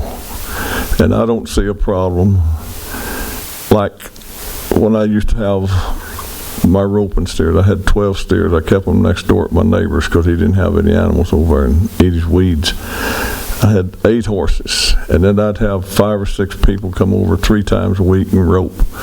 They'd go home for the night. There's no way I'm going to ever buy a permit to have them people come and visit me and play for the day. And I will not support anything that's going to gouge the horse people any more in this town than what we're already getting gouged. We got a big deal coming up on the manure and everything, and I just think that drop the horses off here. We'll discuss the dogs, but you're going to run the horse people plumb out of town. They're getting fewer and fewer all the time, and I see the people ride by my house all the time, that they gather up there at the house right up the street there for a few hours, and then they head out and go down the river bottom and ride, and then they come back, and then everybody disappears except the people that lives at that house. They're not putting an impact on the neighborhood. If they are the people that are complaining, probably should move to another neighborhood where they don't have animals. But I am totally against gouging the horse people any more than what we're already gouged, and I will not support anything on this bill about charging horse people one dime extra than what they're already paying. Thank you. Andy, did you have something? Yes, I do want to comment on this quickly. So you know, staff is not proposing anything new. Yeah, whatever is we have on paper here is what is currently being practiced. The purpose of this item is really to see if the council desires to change, for example, the requirement for a CUP in those situations where somebody is conducting dog training. Okay, that's really what we have here. And if the city council wants to change the protocol for that, maybe if you want to reduce the fee for that type of situation, or reduce the requirements for that type of situation, but we're not proposing anything. We're not proposing to charge anybody any amount for additional housekeeping or for having additional horses for recreational purposes. None of that is changing. Okay, so Steve, I have a question just for clarification to make sure that I'm understanding correctly. So I'm going to train dogs at my house. I already have my 4. I'm going to have a class every Tuesday and Thursday, and I'm going to bring 10 dogs in for this class. If I'm understanding correctly, I would pay $79 per dog per class, as it's written right now? Or is it for the year, or is it per class, or? No, excuse me. It's a one-time fee. Oh, okay. $79 per animal. Per year. And it just, it just keeps going. So it's not an annual fee, it's a one-time fee. It's a one-time fee. Oh, okay. Very good. So I would pay $790 for the CUP to have my dog classes for 10 dogs, Tuesdays and Thursdays, in perpetuity. Right. Okay. Thank you for Can I add just to that is what it does is it allows to, as Steve talked about, allows conditions to be placed so that they become a good neighbor. Currently, right now, you could do that. And Animal Control's not going to enforce that because those dogs come and then they leave. It's no different than because those are your 4 dogs. It's just whether or not if you're running a business operation, how do you condition it so that it works within that residential or A120 property. Well, and I think that's what it comes down to. I think a few of us got the phone calls that it wasn't like the typical, hey, spot, sit, hey, spot, run. It was teaching dogs for protection purposes, aggressive training that was taking place in a front yard and in a horse trail. And I think that's where my concerns lie. If there's somewhere in the process where we can protect neighborhoods, like you say, but then not impact people that are doing things correctly, I would say my 2 cents at this point in time, if I'm going to have the classes and have 10 dogs, then $790 or whatever it is not a huge impact to make sure that the neighborhood's kept safe. So, I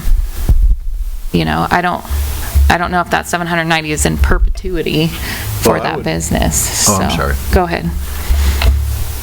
What does a dog trainer charge for a 6-week class or 8-week class or whatever that is? Is there I guess what I'm trying to get at is $79 is a pretty sizable cost impact to. But that's a one-time fee, as Steve pointed out, so you're going to advertise that over a number, because you don't, it's not if you have 10 dogs and you're doing that, you're advertising that over a long period of time. You may, because you're going to rotate dogs in and out, so everyone's going to pay for a piece Sure, of but that. class sizes change too. Yeah. So today I'm training 10. Right. 6 weeks, wow, I did a good job, and now I have 20. Yeah, then you would. Okay. But then at some point, when is it more than what, if your neighborhood can't support that many people coming at one time, you have to have some way to monitor that and manage it. Where's that line? Yeah. And your other question, it really depends on how good the trainer is. Right. Yeah. So that's what's going to drive the cost. What's the additional cost, too, on top of the $79 for the CUP? That's it. Yeah, I guess, it's funny. We had a whole bunch of business owners stand here, and it shook the entire council up. And one of the things I'm always feeling funny about is, well, you're a business. You can just pass that on. And everybody forgets that at the base of every single thing we do is a business. Your gym, your job. Everybody forgets that the private sector pays for everything. They forget that. And so here's a guy that, for whatever reason, he says that is very cost prohibitive. And we're trying to find ways, and yes, we're Horsetown, USA, but traditionally, we have 4 dogs per property. My God, what other city has 4 dogs per property? And so I guess for me, I get the $79. Doesn't sound like a lot of money. Probably isn't a lot of money to me if I was going to do it. But you've had one complaint about this particular person in how many years? And I guess that I would just, if we're going to stick with the $7.90, I won't support it, $79. But I just think that we need to really think about 5, 10, 15 years, what is it that will entice people to want to take care of a large lot? Horses is one. I'm totally on board with Berwyn. I don't even know how the law is right now, Berwyn. You bring an extra horse on, technically you're supposed to pay. That's the law now. No, I know, I get it, but that's the law now. And the only reason we discovered it was because through this dog issue. And so I think that we need to clarify that. I think we need to clarify that law that says if you're a horrible person that runs a business, and you have a horse that comes over, from now on, free and clear that you're not going to have to pay an extra amount of money for that, which you do right now under our code. For a one-time visit, we don't. Right. For but a I meant if business operation. so in other words, if you're a hunter-jumper trainer and you're having somebody come over 3 times a week, technically you're supposed to be paying that extra money. And I think I agree with Berwyn. I don't think that we should be doing that. I think that somehow within those CUPs, and you can separate out dogs and horses, but I just think that now that we know that, I didn't even know it till this whole thing happened, that trainers, technically, if they bring in 5 horses every week or 10 horses every week, they've got to pay. That means if you have a problem horse and somebody drops it off for a week, there's a whole bunch of things that I think that I totally agree with Berwyn. In terms of the dogs, I just think that the CUP should be less. I think it should be one time only. I think have the same restrictions, the same things, but that's just kind of my feeling on that. So, that's all. Other discussion? On this agenda item, staff's looking for direction. Correct.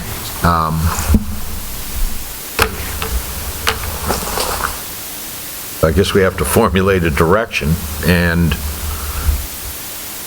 separate horses from dogs. Yeah. And look at adjusted fees, potentially. I don't think there's a problem with doing that either. Clean up the horse issue.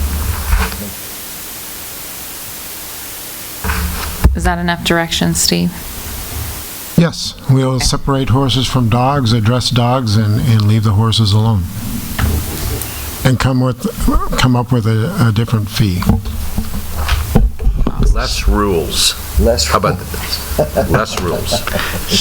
Less government. Steve, I know when we do our cost recovery, that $79 was part of that cost recovery for the implementation of a CUP, correct? No.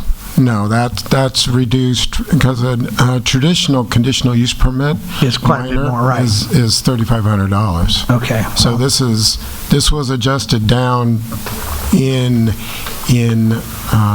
understanding of what Norco is to animal keeping. So Just when you go back and you look at your direction, maybe take that one-time fee and put it down so it can be paid on an annual basis until they get to that month. We'll get the money, but it won't be all at once. So not to scare the people away for that fee. Just take a look at that. Okay. Thank you. All right, we are going to move on to item number 7, which are public hearings. They will proceed in this order. We'll have a staff report and presentation, council questions of staff. I will open the public hearing and we'll hear our public speakers. I will close the public hearing. We will bring it back to council for discussion and action.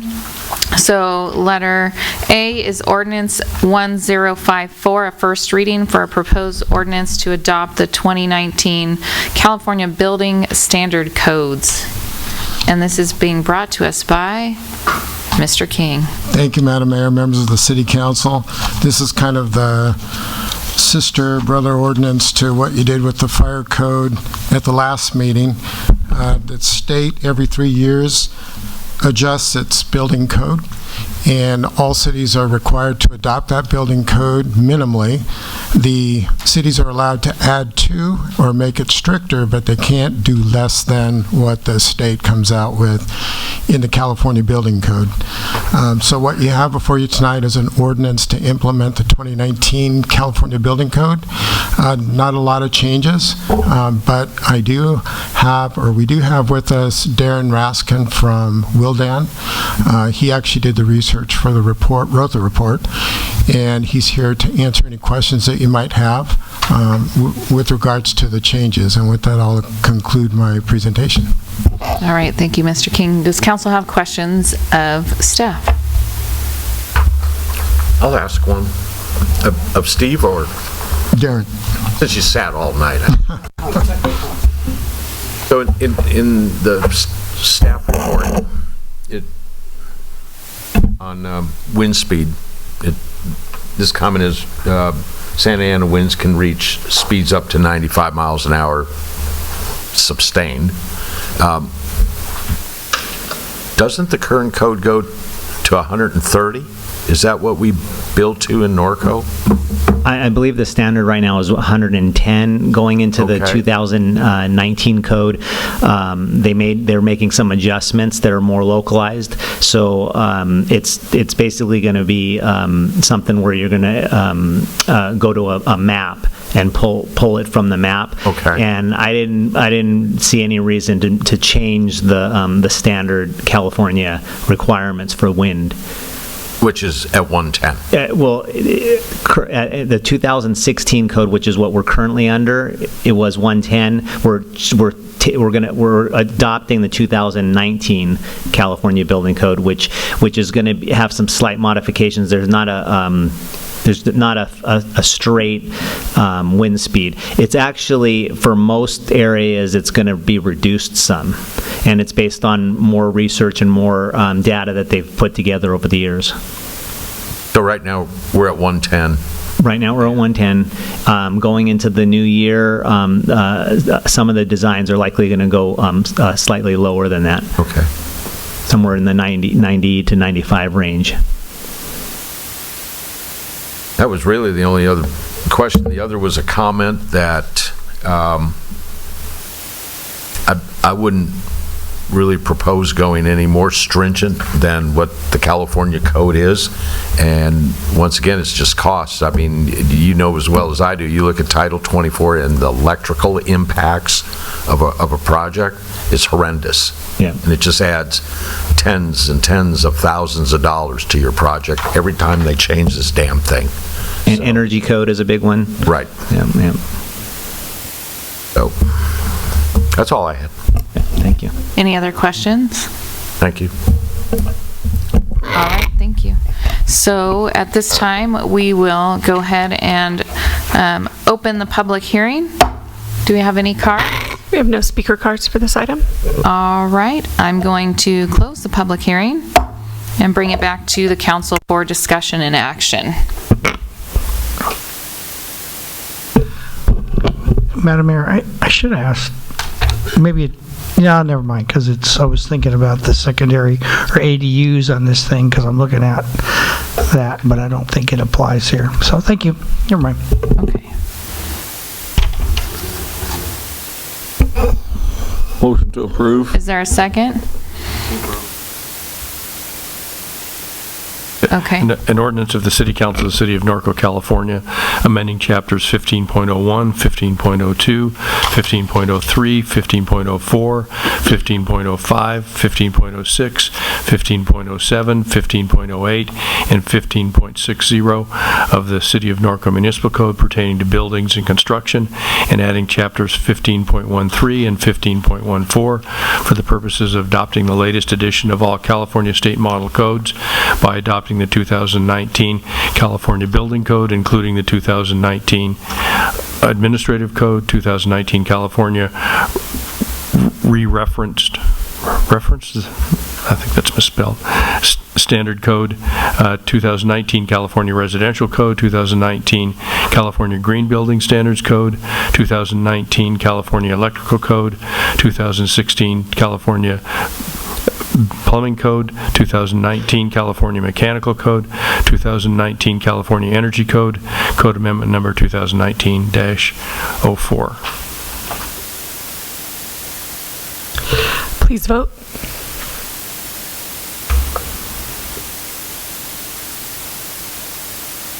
Motion passes unanimous. All right, very good. Moving on to item 7B, ordinance 1055, first reading.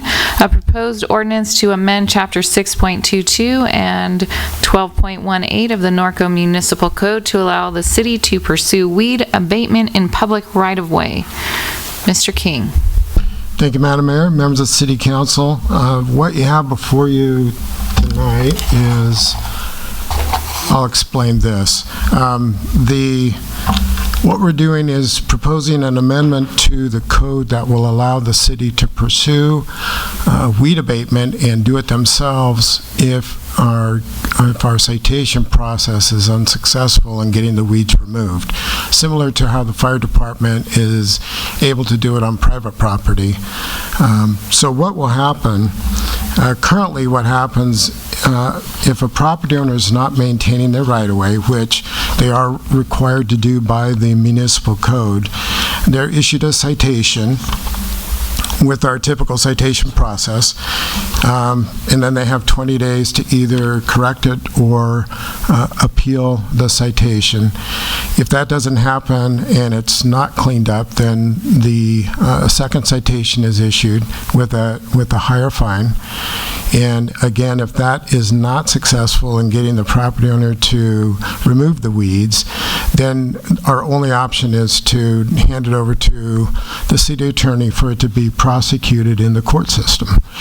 And that's a time-consuming process, and it's not efficient to do it citywide. It's too time-consuming and too expensive, and sometimes it doesn't even work itself to get the problem done. So what we're doing tonight is proposing an amendment to the municipal code that will allow the city, after a first citation, to go into a process that allowing for appeals and hearings with the city manager or an appointee of the city manager. If going through that whole due process to allow them to clean the property, if they still don't do it, what'll change now is that after the first citation and all of the appeals and hearings haven't worked, then the appeal hearing will be result in a letter of abatement that's issued by the city manager's representative that states what has to be done. That also can be appealed to the city council, and if that does happen, then if the council concurs with the nuisance statement, then a second letter of, I'm saying it wrong, it's not letter of abatement, it's a letter of,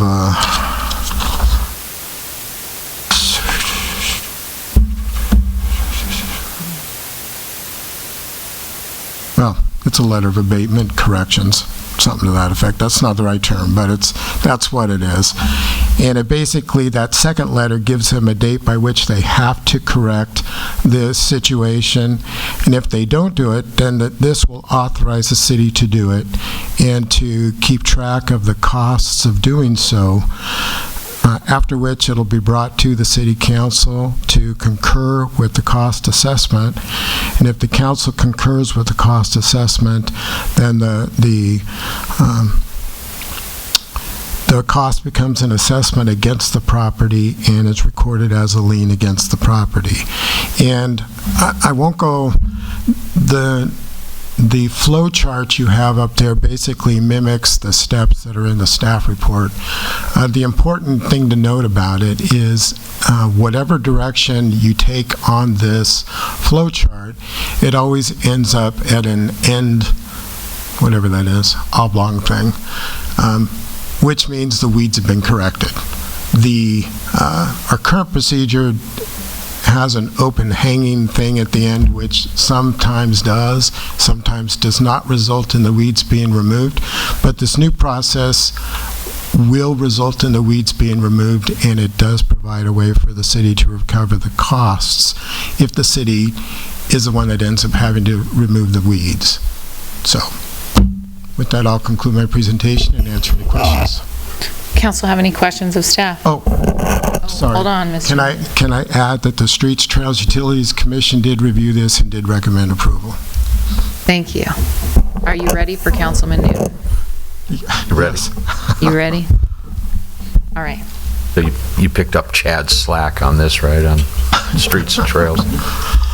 So, I guess what concerns me a little bit, Steve, is looking at the overall time frame, and if you start with the notice and complaint received, violation observed, how much time lapses between the next step, investigate complaint violation, and the next step, and the next step, and the next step, and then with these 10-day, 20-day, 30-day, 10-day,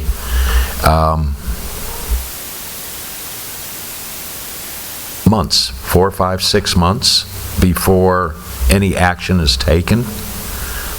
Well, I mean, and I understand your question, and the first draft I gave to Andy mimicked what the fire department does. He said, you can't do that. People live there. It's not as easy to do it on property where someone lives as opposed to vacant property. And unfortunately, we have to give them a due process for people that live at the property, and it is a time-consuming process, which we monitor and try to get them to comply all the way. But ultimately, if they refuse, we do have to go through this process. I guess the part that you just said about people unfortunately live there. Well, I didn't mean that.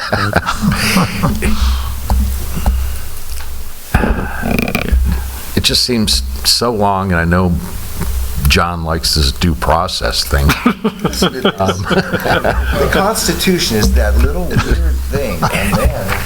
But how would you like that next door to you, though? I mean, 6 months of weeds before anybody can do anything? Across the street. Yeah, okay. Well, I suppose one is we hope that the process works more quickly than that when they get a notice, they take care of the problem. Right now, there's nobody getting notices to take care of any particular problems. So the purpose in part was to raise the visibility of this issue. If this doesn't work, then we get to talk about it again, but we already had this public nuisance abatement process in the code. We probably could have done it, what we're doing here, without amending the code at all.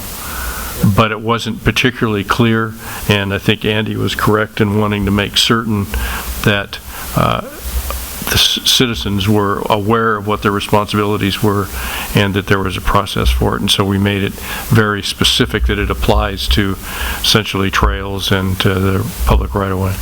Andy, and this is part of the conversations we had on public awareness then and tying all to that. Right. First step in this process is actually, before we even start this, is periodically to notify residents, at least twice a year. Responsibility to abate this weed right away. So we'll do that. Appreciate it. Thanks, Steve. In addition, for what it's worth, we just don't get paid for it, but we're never, the city's not precluded from going in itself and cleaning the right-of-way. It's just that there's no potential for recovering it from the property owner that didn't maintain it.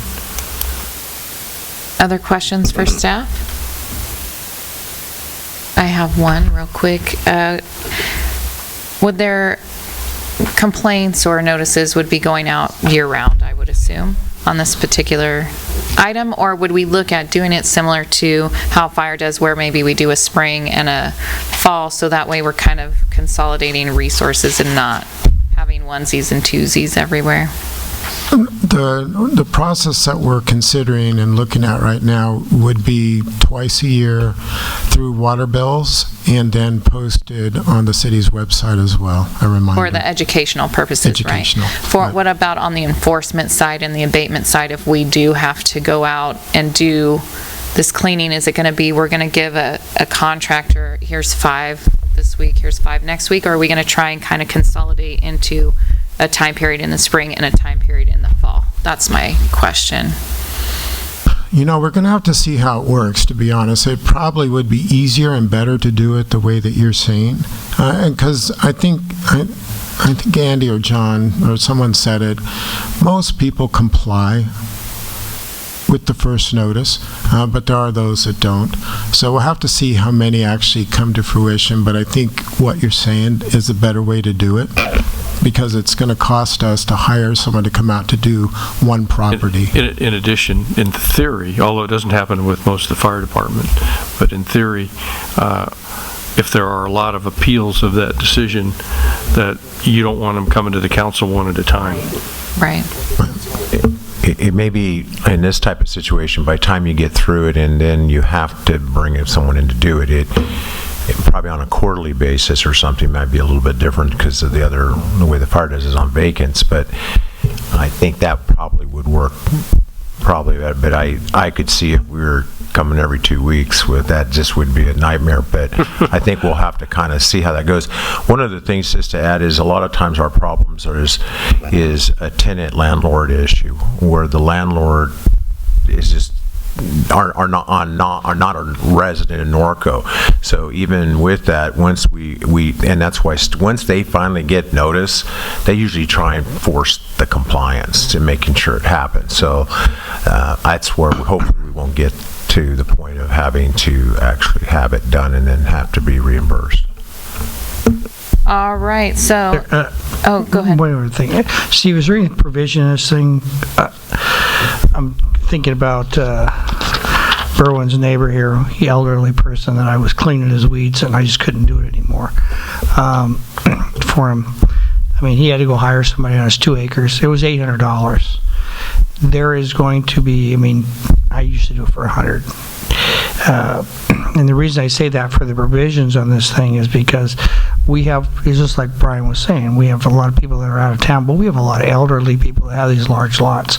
It just, they can't afford to move, can't afford to do anything else with it, but the weeds grow there.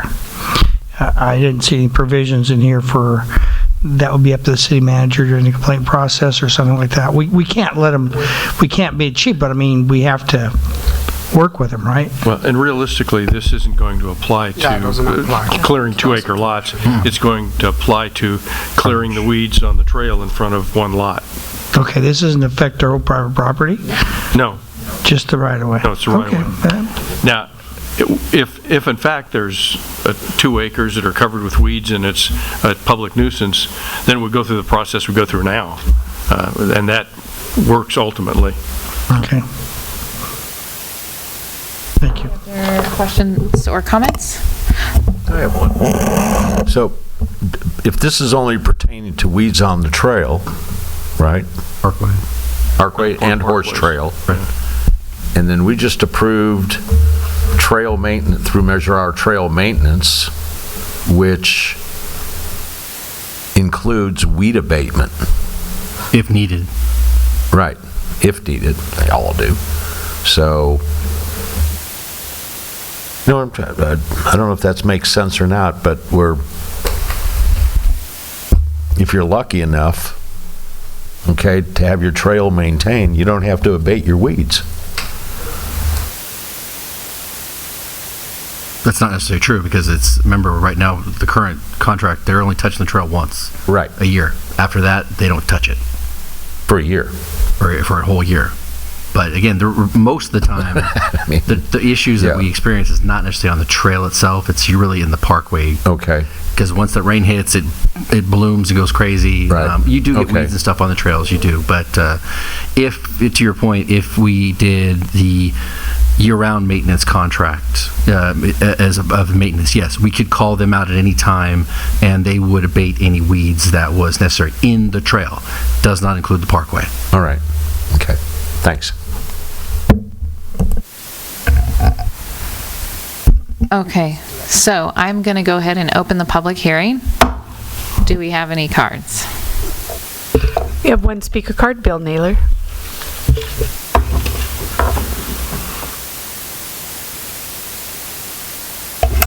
And you thought you might not hear from me tonight, but I do want to thank council and staff for working on this project. I know I brought it forth before the Measure R committee, kind of mentioned what Greg was talking about. What are we doing? We're already contracting somebody to do it.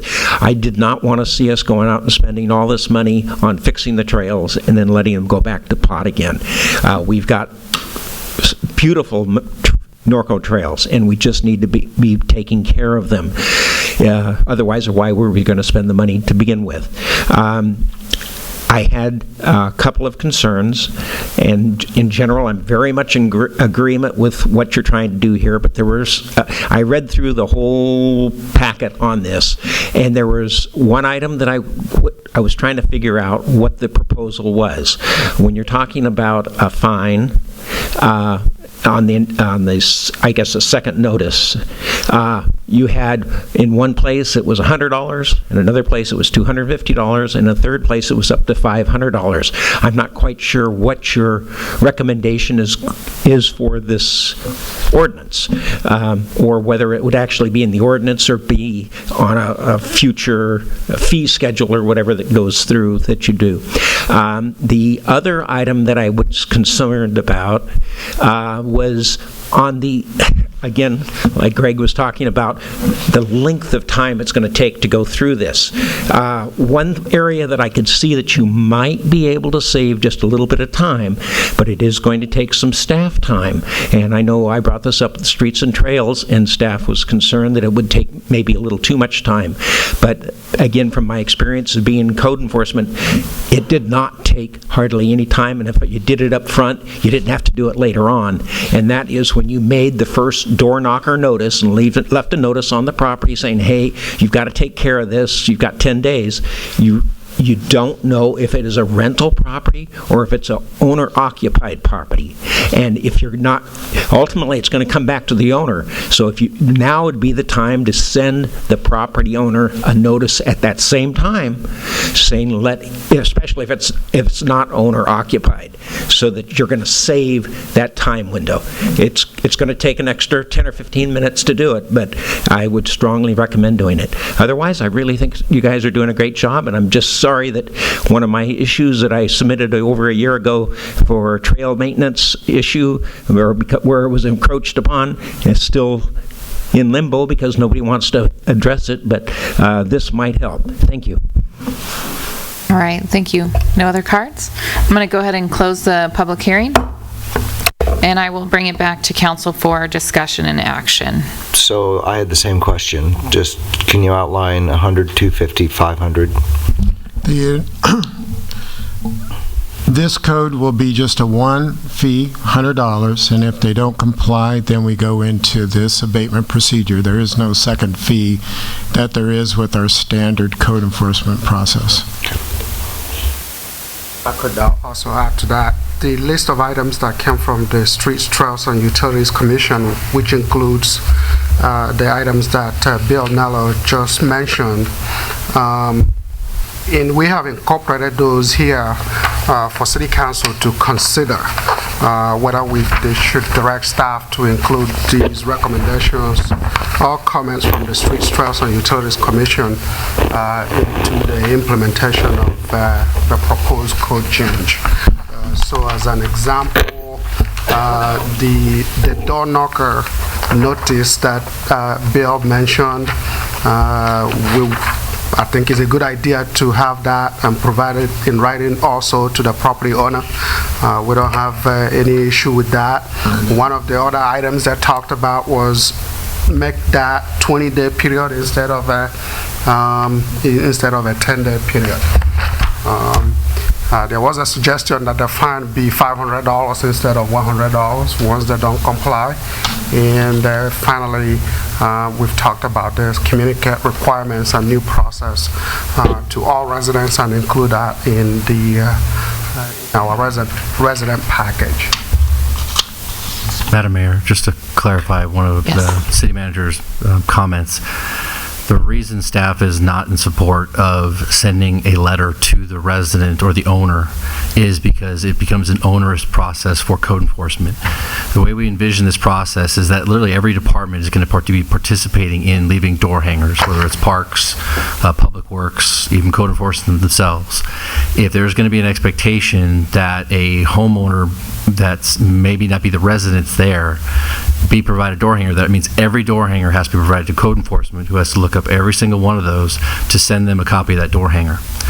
If it gets to the citation portion, meaning they don't clean it up, and staff is done, because the way we've set this up is the staff member who puts out the door hanger is responsible going back within 10 days and verifying if it's been cleaned up. Then they document that it hasn't been cleaned up. You give it to code enforcement, who is the only entity who can provide a legal citation. At that point, code enforcement does always send it to the legal owner, and it would go to that person. So that is really the step that's already in place. It will go to the owner at that point. It's just not on the courtesy one where in this case, the tenant who failed to take care of it, the owner would then find out and go, hey, what's going on? Did you get this notice or not? Because conceivably, we could be sending out, especially during the rainy season, hundreds of door hangers, and to expect code enforcement to go filter through all of them, find out who's a tenant, who's not, and who to send them to would be very time consuming in my opinion, and would waste a lot of time, because I think, like I said, most cases people do the right thing and do make an effort to clean it up, and then it would only be those rare occasions where we'd have to move forward on that. So our only consideration is the amount of time that code enforcement would be inundated. It wouldn't be Public Works or Parks who handing out the door hanger. It'd be strictly code enforcement. So just something to consider on that. Okay. I have a couple of questions real quick. So when it says on here from the STUC committee, some members provided the following suggestions, was that voted on in a majority and so then it ended up in our report, or literally one person could say, hey, we think this should be done, and it was added to our report? It was just one person who suggested it. So I have a couple of questions. What is staff's opinion on providing 20 days of grace versus the 10? That's fine. Yeah, be fine. Okay. Now, the STUC did not vote on that. That was an idea of one. Okay. Ultimately, they voted on what was in their staff report. Okay. But staff's not opposed to changing that. Okay. That's all my questions. Any other questions? Steve, how long does it take to look up a property owner? Well, so the only source we have to look up the property owner is the county assessor, and we don't even know if their records are updated. So if it could become onerous, if we have hundreds of these cases, that's going to be time consuming. Well, and if I can comment, other than the time-consuming issue, I'm a little more concerned at the courtesy notice level of having a code requirement that the property owner be notified, because if you don't do that, then we can't prosecute. We can't cite because we've violated our own ordinance. So, but on the other hand, the second time when we actually cite, we don't have any choice because the property owner is the one who's responsible. I mean, time-consuming or not, the tenant has no responsibility, and we can't lien based upon us going after a tenant. So, again, that may be that some fall through the cracks and the tenant isn't passing it on, but I'd kind of rather have that than the potential of a property owner saying, you blew step one, so go away. I think throughout, most of our issues have been with non-owner occupied homes. I mean, you know that very well, Steve, with not only weeds, but all other code cases and that, it's the owner does not live in town.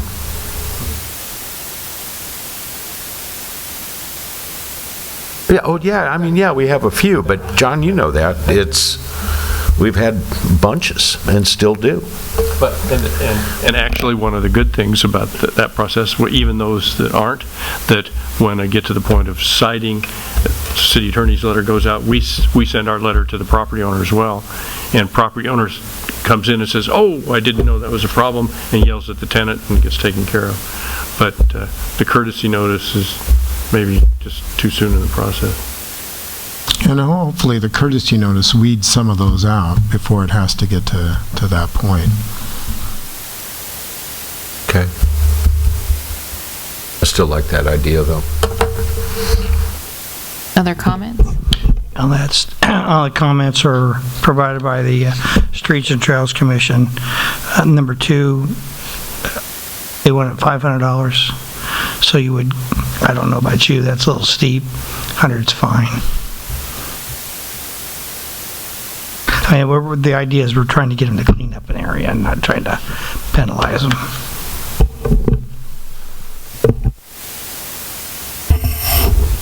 Any other comments or questions? Is there a second? Second.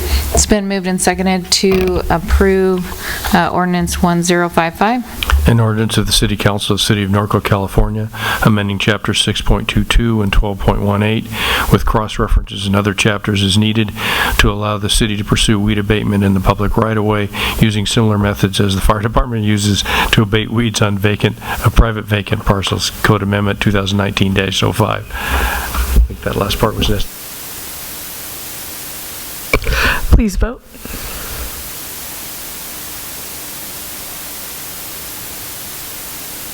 Motion passes unanimous. All right, we are going to move on to City Council, City Manager, and Staff Communications. John, do you have anything? Nope. Kevin?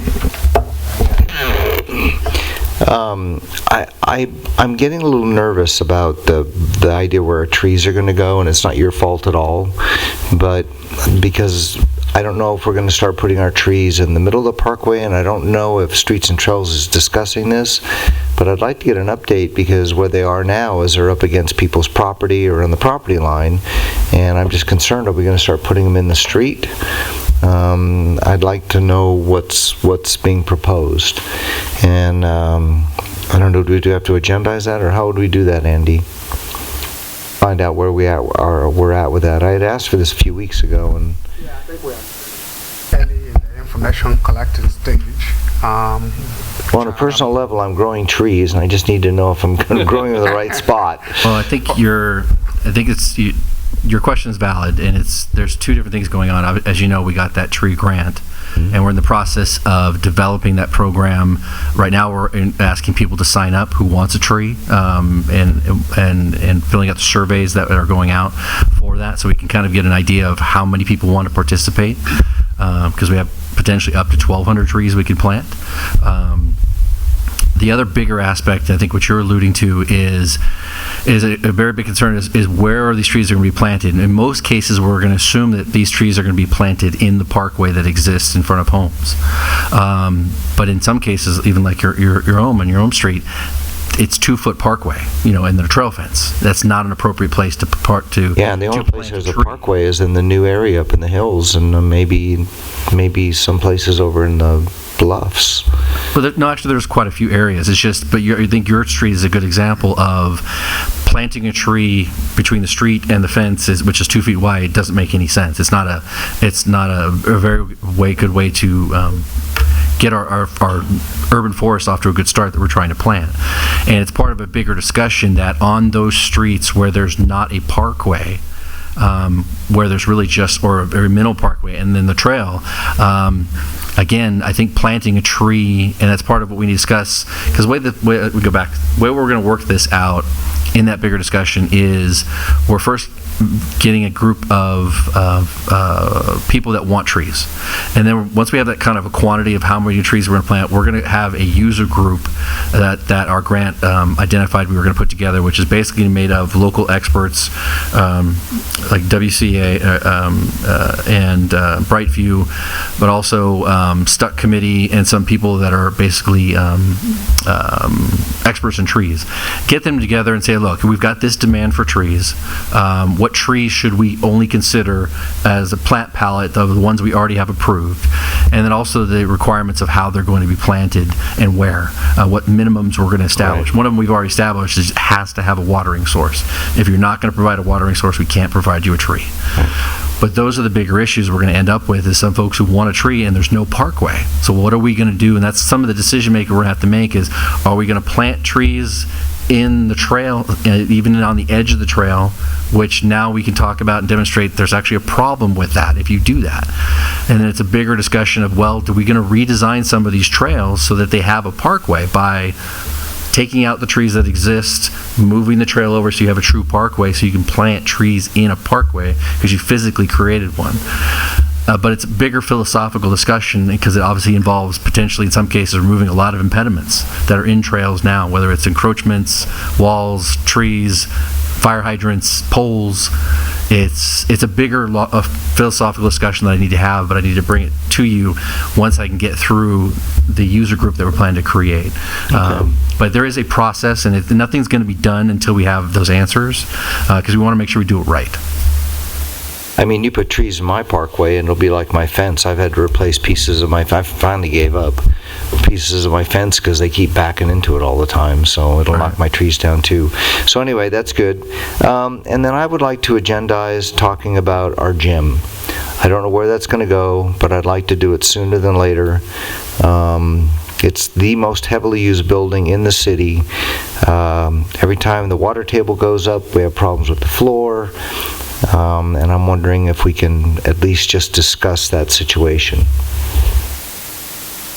Do I need a second, or? There you go. Just want to talk about it. Okay, it's been moved and seconded to agendize a discussion on Riley Gym. I will call the vote. Councilmember Newton? Yes. Councilmember Bash? Yes. Councilmember Hoffman? Yes. Mayor Pro Tem Hanna? Yes. Mayor Grummeyer? Yes. Motion passes unanimous to agendize. Thank you. All right, Mr. Newton. I think I just missed my opportunity on that. Not to agendize, but I'd like if we could have a report also on the 4-H barns up at Engels Park. The opportunity missed. I should have tagged that on to your gym, but I've always thought that those buildings are at a point also where they need to be considered. So I'd just kind of like to know where we're at with that.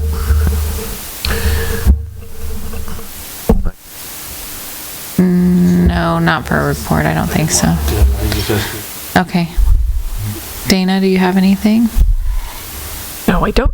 Thank you. Thank you. Do you have anything? Can you remind me of your name again?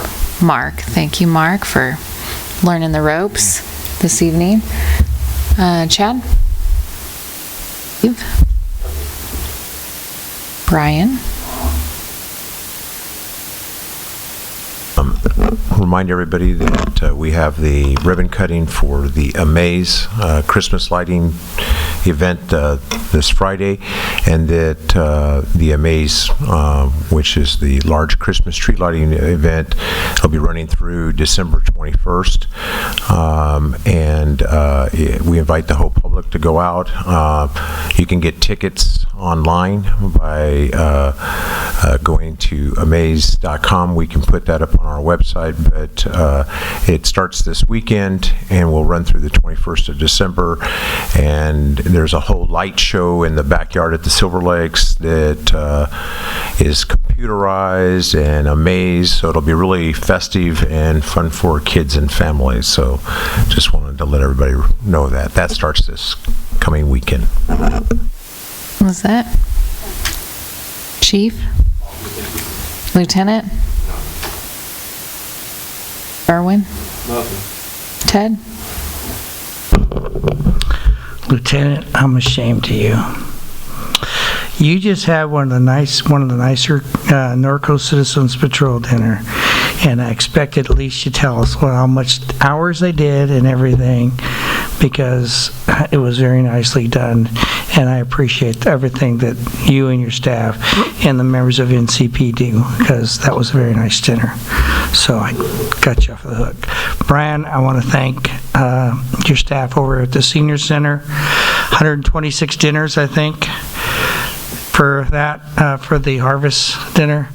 And next year, let us know let me know if you need more pumpkin pie. You cannot put a sweet potato pie in lieu of pumpkin pie. They do not like that. One other thing, and this comes back, and Kevin, I know you mentioned the gym, Riley Gym, and you mentioned the 4-H barn, Greg. I kind of threw an idea past Steve and Brian and Roger, so work on that idea. And I think maybe the answers that they want will work on that. So I don't want to do anything now to say anything that's inappropriate. But I think if we continue with this, my idea and everything, I think that we will hopefully create a better development for everybody. So, but anyway, and then also happy Thanksgiving, everybody. Enjoy your week next week. Andy? All right, ladies and gentlemen, I am going to adjourn this meeting at 9:25. Robin, before you do it, I'm just saying. I need to drop the hammer. No, can we close this out? Long time, he Norco High graduate. He just passed away this morning, 66-year-old Art Mejia, his family, longtime family member. Just heard about this today. If we could do it in his memory, Art, he did a lot of things for a lot of people. He was just a fun guy. His grandfather worked for Rex Clark and helped to build the Norconian, and very, very, very long-time family in this community. And, of course, his uncle was Mr. Ramirez. Yeah, Augie. Yeah. All right, so we will adjourn this meeting in honor of Art Mejia. If you guys will give me a moment of silence, please. Meeting adjourned. Thank you.